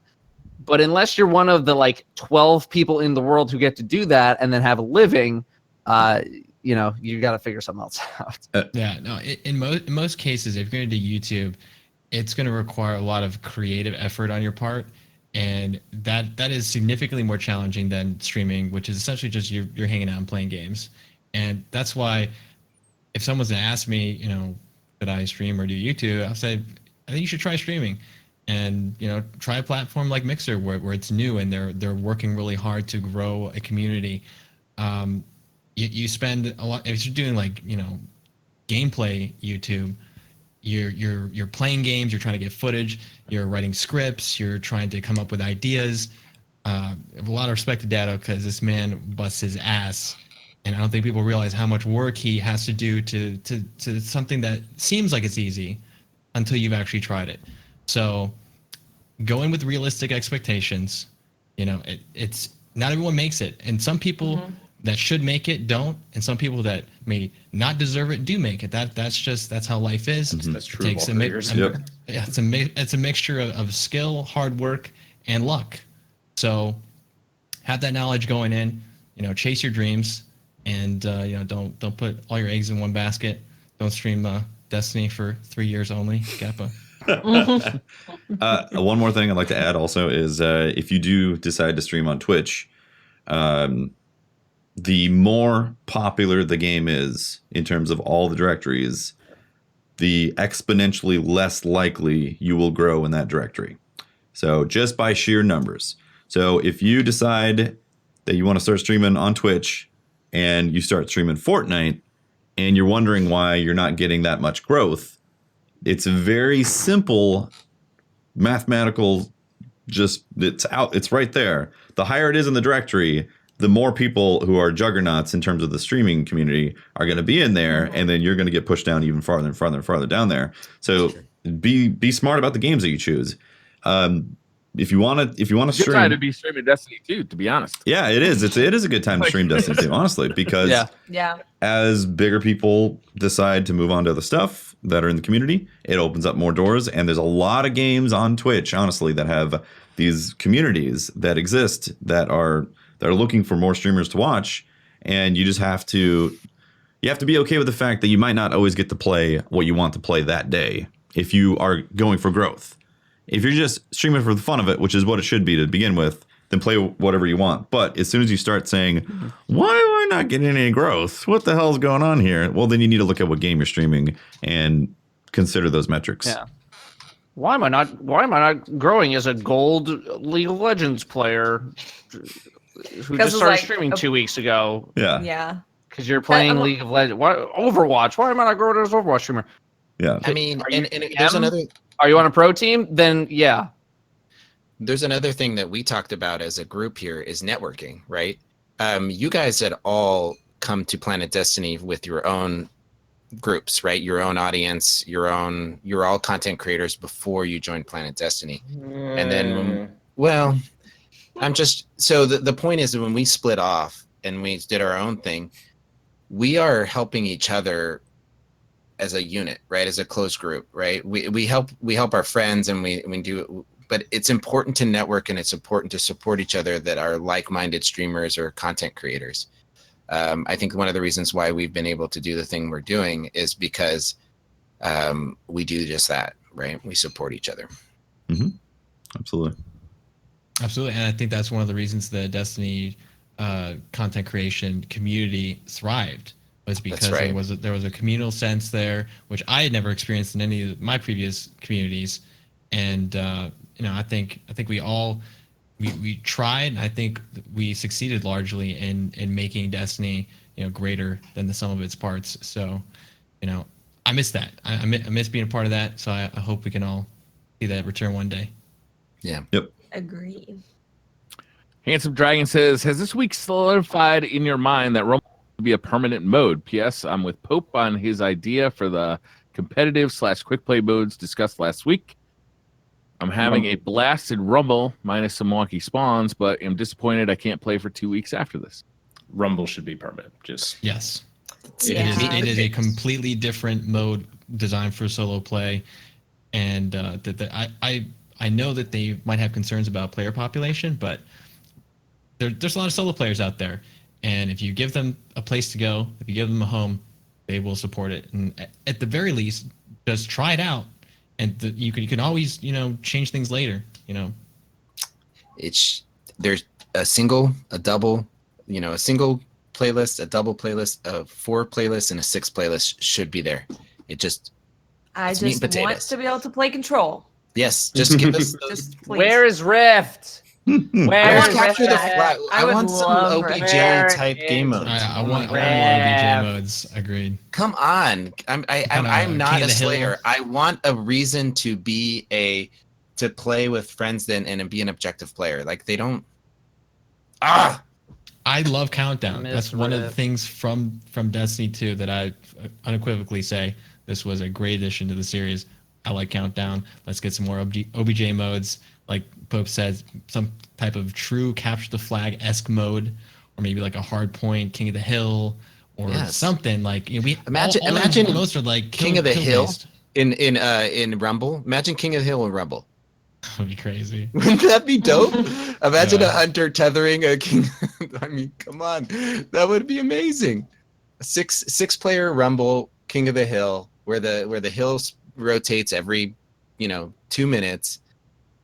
Come on, it's not that hard. I'm seeing in chat oddball from Halo. Oddball, you have to man. you pick up an OBJ item Hell and yeah. hold on to it. Oh, oof. Dude, you'd Come have to on. decide. You'd have to decide your 3-man team. Do you want a hunter? Do you want a titan? Do you want a warlock? Obviously you're gonna put the warlock with the oddball because He's the oddball. never mind. Yeah, because he's the oddball. But sorry, bad joke. Yeah, and then you could set up so you could throw it Right. to teammates and That's do right. like crazy plays and Titan skating's back, so who knows? So what so could this is what I happen. would love to see in faction wars is them getting creative for these faction wars. They create these or unique playlists where we can jump in there and experience them. That should be the rotating playlist, not these meat and potato type things. Rumble should be there all the time. It really Yeah, should. no, It really completely should. agree. Yep. Agreed. Vengeance is my name says, what is a standalone game that needs either a sequel or a new installment in the series that doesn't currently have one? Horizon Zero Dawn.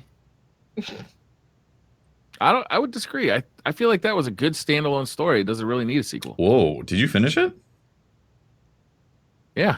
In the You're end? lying, Briar. Yeah, You're lying. I see liar. it. In the No, I end? finished it. I finished it Yeah? on stream. It's Uh, pretty open-ended. the ending left it wide open for a sequel. Yeah, we're not going to spoil anything. Wide open. You clearly you didn't finish it. Or I he don't just know, didn't man, remember, like, they- which sounds like me. Silas Like, they was explained what 100% like in cahoots on some stuff, and it was like, okay, I don't remember that. okay, yeah. You All see, right. you didn't finish it. That was I the did ending. finish it. That was the ending. Maybe I just didn't care enough. You were reading chat and weren't paying attention. Now we're getting to the Great root story. of the issue. Yeah, I have no idea, honestly. I don't really play too many single player games nowadays, though. So Yeah. Can I get like Monster Hunter World, the additions? Ultra. Just give me more monsters. Yeah, Monster Hunter World Universe. Just put it on PC. Monster Hunter World Universe Galaxy. Just give me more stuff. Monster Hunter Super. Monster Hunter World Super tournament edition. Tournament Edition. You know what? Let's see. CE. Tefty's thinking he wants Witcher 4. No, because You want Bloodborne too, don't you? well, we all want Bloodborne too. Come on, that's easy. Wait, you want a Valve? What's that Valve one? No, I want Half-Life. Battleborn single Portal player. 3. Battleborn. I mean, Battleborn had single Battleborn player. is fun. No, a real single player. Come on, campaign. I like the boss fights in it. It's cool. I think that the recent Doom was really good. yes. Can't wait. They must be working on it. They have to, sequel right? To it, but I just loved it. It just old school shooter was back, and I loved it. Skies of Arcadia is a game I played way back in the Dreamcast days that I loved every bit of it, from the world building to the characters to the graphics to the piracy. I loved every bit of it. I'd love to see him make another one or remake it for a modern console. Next. Blandy McBlanderson says, is there an optimal way to fold a fitted sheet? Yeah, there's guides on the internet. Crunch it up into a ball and throw it in the washer. And if you have more than YouTube, one bed I sheet, used- Wait a a minute, YouTube Dado, do you tutorial. fold stuff before you throw it in the washer? no. That's what I'm saying. The best way to fold it is to not fold it. So you I think that's avoid folding at all costs. Well, after you wash saying. your sheet, right? You just put it back on the bed, so you don't need to. fold Yeah. it. That's You what. Some never of need us to have fold more it. than So one we do. pair of sheets. Yeah, not me. Why? No? Well, you have Why? you have your winter set, the flannel ones. You have your cotton ones. Too for- hot. No, Just I don't. In the summer? mush them into a ball, and then when you got to break them out, you just wash them. You throw them in the dryer. They get all nice. And Yeah. you throw it on the bed. I also There you I put go. out too much heat for those flannels. They're way too warm for me. Way too warm. Yeah, but we also don't live in the freaking Arctic. There's people that there's people You're where in it's cold. California, You're not the gonna most bro- like temperature neutral. It still gets down to 30 degrees in Sacramento. That is not cold. That's you are very cold, not actually. living in your house at 30 degrees. I'm sorry. You have the heater All on. I'm saying- You have the heater on all to I'm like saying is 65 or that's not- 67 degrees. And We are with flannel spoiled, sheets, Hefty, hell in no. California. That is still We too are warm for me. spoiled. We are spoiled. It all get depends up on here. how how you keep your home temperature though. Yeah. I'm You telling know? even at like 67 degrees, it's Hot. still too warm for me. I gotta have like a leg At out. least 75. It is man. economically not possible for some people to where they live to keep their home at 67 degrees. So when they sleep, they drop the temperature down. Yeah. So dude. what temperature? Who is there people in chat that drop it like into the 50s at home in the winter? There is no I place on the earth that Okay. there's some reason besides I don't have any money that people are keeping their house It's warmer expensive. than. That's the reason. Heating costs are. All right, man. If you There is a way to fold a fitted sheet. I think we struck the chord Like here. that. There we go. Yeah. A sidetrack. Available. Look up the fucking guide. It's available on YouTube. It's very much arcade knowledge. You probably don't even want to go down that dark path, though. I would just, like Dado said, ball it up and throw it in the closet. Ball it up, throw it in the closet, and then when you got to break it out, you just wash it again. It's all dusty, and then you throw it in the dryer, and it gets all warm, and you're good. Yep. Mr. Goodbye says algebra or geometry? Algebra what? Algebra. Geometry. geometry. Algebra. I'll go with algebra. Hmm. I hated geometry. It's simple. I like the explanation of the shapes and that you could do with geometry. Explanation of the shapes you can do. Mm-hmm. Mm-hmm. You like Well, it's the my geometric introduction So to- many to- shapes. Well, no, it was my introduction Hexagon. to physics. So I really enjoyed physics. So to me, it started to explain the world around me. You see Desert- shapes in everything. So anyway, That's true. Desert Stormer 33 said, how long is too long in the shower? I'm going to answer this question for my boys who I hope are watching right now. 3 minutes maximum. 3 Max. minutes. You know, you want to talk about wasting money. these kids are in the shower for like 20 minutes, 30 minutes. Yeah. know what just you're like doing. that. I have I get- I'm into like- I'm put into a like Bluetooth 10. speaker in there. You know, listen Right? to the whole Shower beer? podcast. You're just What about hanging shower beer? You out. can't drink Yeah. a beer in 3 Yeah, minutes. what Come about on. the shower? Yeah, eat my breakfast. You know, you just make a whole deal Do of it it. all My- in the shower. I can't wash the My beard in entire 3 shower minutes. process is about 30 minutes. I commit 30 minutes to the showering process, including drying off when Dado, I'm. do you when live I'm in an committed. apartment with heat and hot water included? I think it's part of my rent. Acceptable then. mine is as well, and I take 30-minute showers. Okay, acceptable. I'll take 30-minute showers, but you know, No, I take 30-minute brush your showers. teeth in the shower. Who brushes their teeth in the shower? As soon Thank as you. you start Okay. paying for other people's showers, you realize 3 minutes max. Fair enough. You can't I even just- get in the shower in 3 minutes. Man. Oh, you It's can. gonna take you me 3 can. minutes to get in the shower. Yeah, what about the warm up? You know, you got to put the water on. It's got to get warm. Yeah, you got the gotta- heat up process. It's actually very healthy to take cold showers in them. Very healthy. I don't want to. I don't care how healthy it is. I ain't taking a full shower. No thanks. I can't My handle pores this. are going to be giant craters on my skin. That's how hot the water's going to be. I ain't taking a cold shower.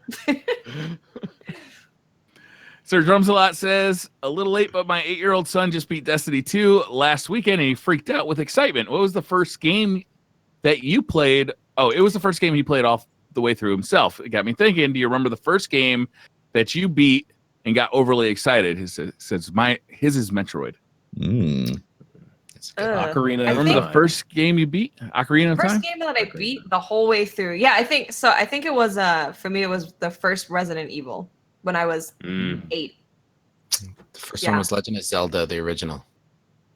It was pretty exciting. It was very scary at the end. I tell you, Oh yeah. it's in the air. No How spoilers. but old were you when you were playing Resident Evil? I was 8. Oh, I would have had nightmares like crazy. I can't believe Yeah, Yeah, that I was thought spooky. zombies were gonna get me, but I had one of those beds that had the ladder. So Oh, in the sleep on first top, Resident Evil, zombies couldn't climb upstairs. Yeah. So a ladder, I was fine. Yeah. So that's what I tell myself. That's fine. They can't climb. First game was just Mario on the NES, but the first thing I legitimately remember being crazy excited about was killing Ragnaros in WoW. That was the first thing that I actually remember freaking out that we won. I've obviously I've beaten many other games, but I don't remember any sort of reaction as much as I remember killing Rag for the first time. There's nothing like having 40 people in a Ventrilo channel all screaming at the top of their lungs because Orange Hammer. Yeah, just yeah. Yeah. The greatest single moment of satisfaction I've had from beating anything in a game was first time we completed Vault of Glass, and because I never played World of Warcraft, any type of MMO game, so like a raid experience was completely new to me, and I was with my friends, and we went in blind, had no idea what to expect. But one of the best parts of VOG was that it was completely different from every other part of Destiny 1. It wasn't a strike, it wasn't patrols, it was new gameplay, new mechanics, and I will never forget that. And all the subsequent first raid clears are all just as exciting. But VOG will always be kind of in my memory for that. Yeah. Yeah, it's tough to like. I think I got super excited for beating Mario on the NES when it first happened. It's tough to remember back. I was pretty young when I started playing Mario. It's a long time ago. Yeah, exactly. And I played Zelda. When I was a kid, I played... didn't finish anything either. Oh, really? I finished all my games. All of them I got. I had friends calling me up. My brother's friends who were 10 years older would call me up on how to beat like Kid Icarus or Kid Icarus. You were there like 6 years old, like, yeah, dude, listen. Yeah, they're like, they'd call. My parents would be like, "Why is a 16-year-old like, wanting to talk to my 6-year-old? This is strange." But I think you can imagine 6-year-old Tefty stroking his beard. Yeah, I was stroking my beard, telling him how to beat Zelda exactly, because there's no internet then, so you're gonna look it up. But I think vividly, my brother would always beat me at Street Fighter, and he was 10 years older, so I'd get like really angry. And then one time I beat him. I don't know if he let me win or something, but I beat him, and that made me like way too excited to have beat my brother at Street Fighter 2 on the Super Nintendo. I remember playing The Legend of Zelda, and the 7th dungeon had a crack in it, a crack that you had to put a bomb in front of. And I couldn't find that thing to save my life. And my mother came and sat next to me on the couch, and we looked, and then we sat there for the rest of the night and finished that game together. And it's without a doubt the best moment I've ever had finish a game. That's awesome. Oh, that's cool. That is cool. Yeah. Next. Pesty says, which 80s action hero would you have on your fire team? John McClane, Ripley, Rambo, Dutch, or Johnny Five? Ripley. I don't know. I don't know enough of Rambo. these people. Let's pick Rambo because I know who that Rambo. Rambo's a badass. Yeah, Rambo. I'm taking Rambo. It's Rambo. No question. I feel like Rambo's not going to be a Also- fun guy to hang out with. I mean, What? spend a Yeah, lot but of he's gonna time get with the guys things in your done. fire team. It's Ripley kind of a would one-note Get kind of. things done. Ripley would bag on you the entire time. Yeah, I feel like John McClane's the way to go. Is he can get shit done too, but he's going to be fun to hang out with. He's got the quips. He's got, he's a fun guy. He's a little hungover, but he made it. I mean, are we talking original Die Hard John McClane, or are we talking like Original Die 80s. Hard? Yeah, original 80s action hero. Okay, fine. All right. Well, I'm going with Rambo because I don't know the rest. So Raz says, if you were applying for any job, which member of tonight's podcast would you use as a reference and why? Pope Bear, because he's the only person I know who has a job. Same. I was thinking the same thing. 100% Pope. You can't argue with that. Yeah. I write a mean recommendation letter. I can tell you that. Also, he's probably going to be the best at it. Aside from the fact that he's the only He one. probably has experience doing it. Yeah. You probably did. Higher- You probably Because of done the whole it in job like the thing. past 2 years. As opposed to never. Yeah. I've managed to stay gainfully employed since I was 17 years old. Rezo Hove says, with the new patch out for Destiny 2, there's obviously one question on everybody's minds. Which Avenger would each member of DCP be? Doctor Strange, Black Panther, Guardians of the Galaxy, etc. characters all count in the Light of Infinity War meetup. You can't pick your own. I'll hang up and listen. Oh, what? I'm gonna go with. I'm gonna posit that Patrick should be the Hulk because of the rant. Rages. There you go. Because No, I thought it was. I thought it was No, going to you be can't pick Hawkeye. your own. Like, I just, No, you cannot pick You your can't own. pick your own. What do you? What is? Oh, God damn it! We have to pick somebody Hawkeye else's. because nobody can figure out what you're doing here. Yeah, exactly. I'm just gonna. I'm just gonna go Why off are you and here like with do my own arrows? thing. These people are flying and shit. Yeah. Watts would be Thor, Um, 100%. God of Thunder. Why is that? Just because. Oh, okay. Because Just why? Seen Because- Thor's hair? That shit's fabulous. Yeah. God, I don't know. Pope would be Loki. Loki, Yeah. really? Okay, I can see that. Yeah. Especially if Thor, as my brother, was the one that got all the the looks and the airplay, the airtime and all the good. I like Loki better. I would Dado's Captain America. Because of the red. No, Oh. he just he's the tactician, the planner and shit. Because I'm pre Captain America because I'm a scrawny little nothing, and then I just didn't get accepted into the program. No, definitely And then I not. never became No, Captain you're America. modern day Captain America I'm just with like fantastic spaghetti Reddit noodle. posts, and you're leading the people on Reddit. All right, fine. Yeah. I'll take that. I'll take it. I guess I don't know. Triple is. I'm Iron Man because he. No, you he's can't red. pick yourself. You can't pick Because yourself. red. Wait, You're not allowed to pick yourself. how am I? How is that me? How was I myself? What are we talking about? No, you're not I'm allowed to lost. pick for yourself. Yeah. Oh, I see. Okay. All right, so well, I already Dado gave you or appreciate, so- Triple is Bucky. He turns into the Winter Soldier. Why is that? I just see Because him, we're Cool metal bros arm, that live dude. down the hall from me. I see him as a. We were in a movie together. I don't know. I Yeah, just that's see him right. as a That's badass. right. Because we're best friends. I No see Dado. him as some people would see him, misunderstand him as a villain, but not understand that he's actually on our side. That was as my a hero. Twitter feed. Mhm. So, guys, there was someone. God. So Steve in chat just gave the best response for Briar. Mhm. Briar is Rocket Raccoon. Oh shit! Why is Dig that? it. Dig it. Yeah, yeah. Tefty is Groot. No, I'll be a tree. I don't mind. no, it's good. No, there's probably some. Yeah, then you get to be Oh, Vin who's Diesel. the red Yeah. guy? Who's the red guy in Guardians of the Galaxy? Red Oh, guy. Drax. Oh, the Yeah, the guy who takes everything super literal. Drax? That could also be Patrick. That could be That bad. is you. It's funny because it hurts and nobody's laughing. I don't take everything super literally. What are you talking about? Oh my god, that's perfect. That is so perfect. Oh my god. Tefty is Star Lord. Oh, I could see that. I can see Because of that. music. I can see that Because of too. music. There you go. Yeah, for sure. Wilson 309 says you're in a long line for coffee, Okay. and you have to fart. You have Oh. three options: I fart. You cut it get loose. out of the line and fart, No. Hell no. they fuck it and let it go, Yes. or blame it on the next guy in line. Both. Oh. Mm, no, you don't want to blame it. You want to really own it. Depends here.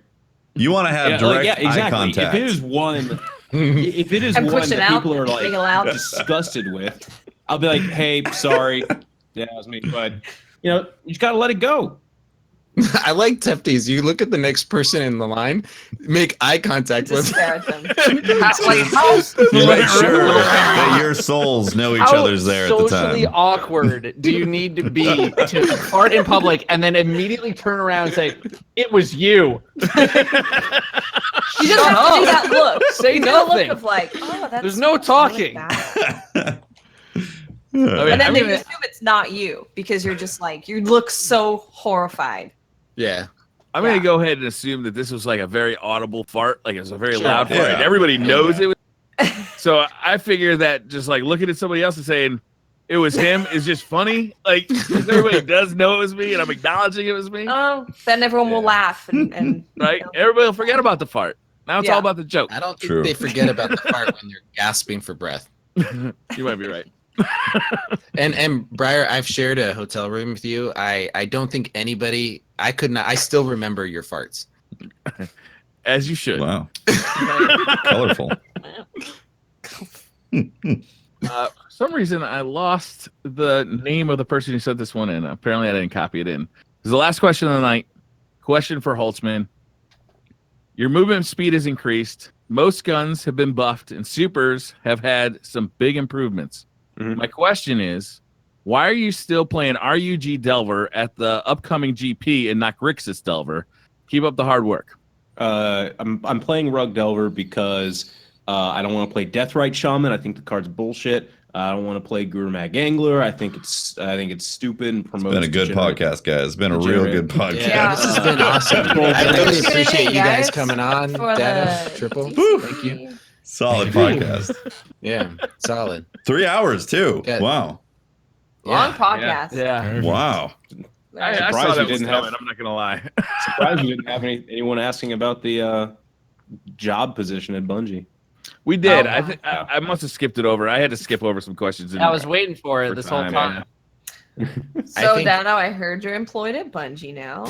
Yeah. Well, he's been employed this whole time. He just now is. We're coming all out and employed. being What are you honest talking about about? it. You're They getting created the job posting 401k. so Dano could finally admit that he's been doing that job. Yeah. for the Well, past what's happening is you're getting a check mark next to your shill. You know, we're all shills, and Yeah. you get a check mark next to it, verified shill. Verified. Yeah.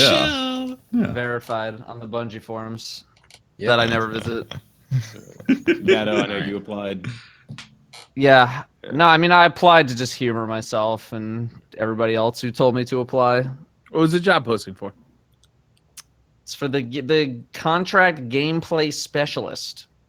Very. The Let me Those Thing are that's words getting that going don't around. mean anything to me. let me pull up the. yeah. Wait, To no, me, hold to on. me, Do it's Do you play something that's Destiny? Do you want to play Destiny and give feedback? what's exciting is that it's honestly something that I feel like Bungie should have done a while ago, but it is taking in people, and I'm hoping applying them at an earlier point in the production schedule. Like I understand the what we're talking about as player test realms or servers are awesome, but they're also really late in the game. I feel like players now at this point could be added in a very constructive, confidential way earlier on in the production cycle, and allow You want me these to just teams read the that are position? developing, make them giving them access to the developers or to the designers. So yeah. Yeah, read, So I read, fully read, support that read it quick. because. Oh, go ahead.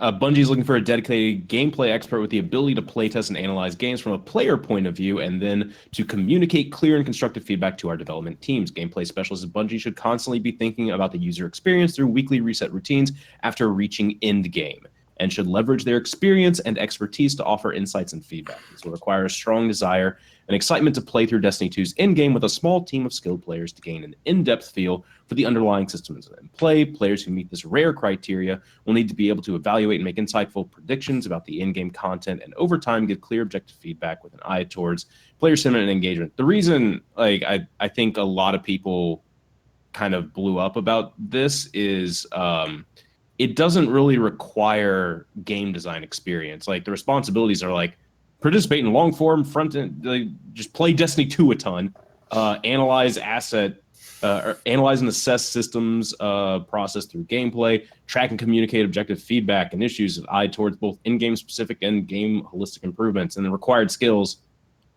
can you communicate well, work with a small team, have a lot of Destiny 2 experience, nice to have skills. You play a lot of classes, experience leading clans, large social groups, teaching new players to affect. Like there's nothing on here where it's like you must have 5 years of game development. You must have shipped Right. a game. You need to know C++ and other programming languages. Like no, it's very that's why accessible. this particular thing kind of blew up. Yeah. Within And I mean, blew up with content creators, Uh-huh. especially just Specifically. because like that's what we've been doing for a long time. So everyone just, I know Assumes, like yeah. the second Joe Blackburn posted on Twitter, I was Oh, streaming yeah. at the time, and just 3 people instantly just like, did you see about the job? What What? is it? So like content creators everywhere just got pummeled with this job application by their audiences. And so, you know, I'm sure a solid amount of content creators applied. Oh, yeah. Yeah, I think it's an interesting move, and I think a lot of good can come from it. People often bring up the Division's ETF, which is basically community-focused testers, which are selected by the devs. And I don't know if that can be directly applied to Destiny. I don't know, how different Bungie is from Massive in that respect. But I think that it is encouraging that they're looking to integrate people from the community to work on the game. And the I think the interesting thing is your community, like the people that really play your game the most, they're basically like a form of render farm, where they're going to find every possible bug, every possible balance issue, everything faster than any of your QA testers are going to be able to do on their own. And while I was at GDC, I was lucky enough to talk to the technical lead on Fortnite Battle Royale, and he told me this. He said that the competitive QA testers that they pay to play all day still do not compare to the insight and perspective that they gain from the most experienced in their community. And they feel much better when they get to work with the community and see the positive responses, and it actually boosts the morale at their company.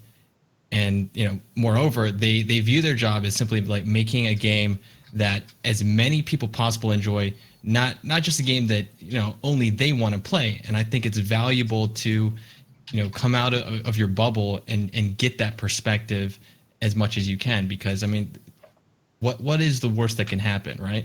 So interested to see where this goes. Hopefully it's just the start of something more. I'd be stoked if they get a core group in there that has different interests and they can use them as a resource, and it's going to be awesome. Yep. Mm-hmm. Is that it? Okay. So yeah, That was the last question. That was it. Yeah, that was last. My question. God, I mean, first of all, thank you, Dado, Triple. You guys are awesome, and you're leaders in this community, and I really appreciate you coming on our show. It's always an honor to have you. It's your insight into your respective areas is, it's priceless. So I really appreciate it. It's a privilege. Thank you. No problem, man. Yeah, I'm thank you, always guys. around whenever you need me. Thank you. Cool. Holtz, it's you. Oh yeah, thank you all for tuning in. Episode 78, I think. Yeah. If you want to find more of me, I am at Holtz_YT on Twitter, where I will be gearing up for the Magic the Gathering tournament. It's coming next weekend. And yeah. Good luck. Good luck, luck. Patrick. Been training. Good I luck. have been training hard. You've been Mhm. flexing Lifting those cards. fingers. Yeah. Rocky montage training. Basically, yeah. Mm-hmm. I'm Briar Rabbit. You can find me on Twitter at the Briar Rabbit. You can find me on YouTube. Just look for Briar Rabbit, or streaming every day on Twitch. Again, Briar Rabbit. I am Tefty Teft. You can talk to me at Teft on Twitter. Catch my streams, twitch.tv/TeftyTeft. Been doing a lot of variety lately. I'm very excited to see things hopefully get turned around in Destiny, though, because I would personally like to stream a lot of Destiny. I miss that. Your Far Cry 5 streams are twite. Thank you. I've been having a lot of fun streaming Far Cry 5. And I have a YouTube channel as well where archives are going up for that stuff. And I am Miss 5000 Watts. You can find me on Twitter, Twitch, and YouTube at Miss 5000 Watts. Dado. Hi, I'm Dado. Nice to meet you. YouTube.com/Dado'sDestiny, at Twitter at Dado's Destiny, and a stream twitch.tv/Dado sporadically whenever I feel like it. Triple. I'm Triple Rec, and you can find me on Twitter, YouTube, and Twitch. All the same name, Triple Rec. And I highly recommend, if you guys are crawling out of underneath a rock and don't know where to find them, please look at the descriptions. You'll find links to their stuff there, and make sure to give them a follow. This has been Pope Bear. You can find me on Twitter at Pope Bear, and you can now find me streaming on Sundays for like 2 hours. It's super fun. I have a good time. Noise. On Twitch at Pope Bear. And so Also, thank you so much. If you're listening to this on your favorite podcast, we have a YouTube channel, and this is obviously on our Twitch channel, DCP Live. We're putting up Let's Plays of other games, including some Destiny. We're doing an additional podcast. Make sure to catch up on that. It's great to to be unchained and to talk about other games. And you'll find more information about us on Patreon too. So if you feel like supporting us in the content we do, jump onto Patreon. The link is in the description. And there's tons of rewards, from a awesome Discord server to really cool early access to content that you love. So thanks very much for your support. Thanks, guys. All right. Can we have credits to roll, and then we'll be back to do Subs. shout outs. Yeah, Subs? we're Yep. going to do credits. So, yep. We are not done. We're not Not- done. We'll be back. And We like, can go ahead and Oh, stop the audio recording, though. version's We can done. Stop yeah, The stop audio. recording audio. All right, I'm going to do the credits. So we're still live.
Okay, we're back.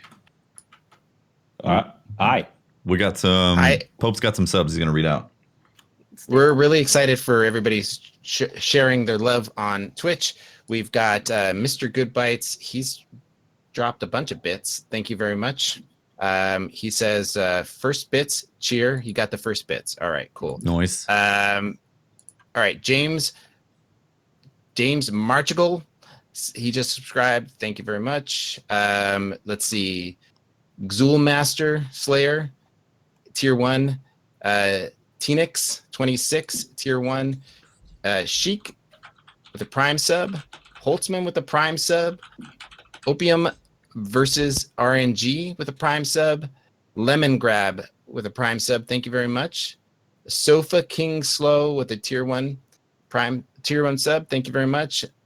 Zokes 18 with that tier 1. Black Flag CTG. Thank you very much. Would UK 1 Lindy Would you with a prime kindly? sub? Would you kindly? Thank you. See, I'm told you I'm like horrible at these. Darth Randomness with the sub. Thank you very much. And I swear somebody else will do these next time, because I literally cannot. I don't know. It is like This a is pretty fear. entertaining. This is pretty good, honestly. No, it's entertaining for you. I've got like Right. sweat dripping down Precisely. my arms right now. I hate it. Precisely. I hate it. I am sorry. The Dutchman, thank you very much for that tier 1. You just got that subbed. one. There you go. Yeah, see, that was a complicated one. That was all numbers and stuff. It's all Well, crazy. I know him. I know him. Wait, did He's you do all of them already? Yeah, I think There has to be more. there has to be more, but I don't know where to see them on the. Can you? Is there another page? No, it Recent should events. show everything in Streamlabs. Yeah. I probably missed a bunch. If we missed your sub, guys, really apologize. We're still kind of getting up and going on this this Space stream, jumping. this Thanks channel. For the sub. Mm-hmm. Space jumping with a fresh new sub. Thank you. Thank you, Space Gentleman. Yeah. Okay, so if you guys subbed during the podcast, thank you guys very much. Yeah, we were a little bit unprepared for actually giving shout outs. We're going to have to find out a better system. Yeah. If you guys have We were any unprepared for getting partnered. That was a surprise. Yeah, that literally That happened happened. like what 2 days ago, Yep. and we are like, Yeah. oh, we weren't expecting to have that happen for another like 2 months. Okay. Yeah, and That's also pretty awesome. typically there's a Streamlabs app that's open, and I think all of us usually have that already open, linked to our own account. So having multiple is difficult, and that's why, like, I didn't have it set up. And Pope, yeah, we might have to figure that out for you. I think it's missed a bunch. We'll do a restart. We'll do something next time for sure. Yeah, sorry about that, guys. Who are you rating? Oh yeah. Let me see. I think I know somebody. Yo, Chase Crab, also 7. Um, Thank you, Chase Crab. So Cosmo is currently raiding with somebody, and Okay. we can raid them.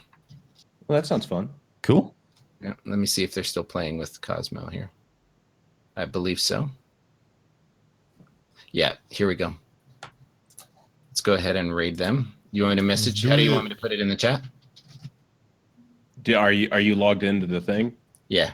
You just do /raid and then that /. /raid space EKUEGAN. Okay. I'm such a Twitch noob. Yep. There it This goes. channel is intended for mature audiences. It's fine. Cool. Oh, Sneaker Freaker also at the very end there with the tier 2 sub. Sneaker Yo, thank you very Freaker. much. Thank you, man. Sneaker Freaker. Hey, Stinker. We'll see you next week, guys, for DCP Live. Yeah, we'll see you next week. Yep. Thanks for chilling. All right. Raid is happening real soon. It's almost But there. when? But when is then? Soon. It's like right about. What is soon? Bye, bye, When is bye, now? bye. Bye, guys. Wow. All right, it's done.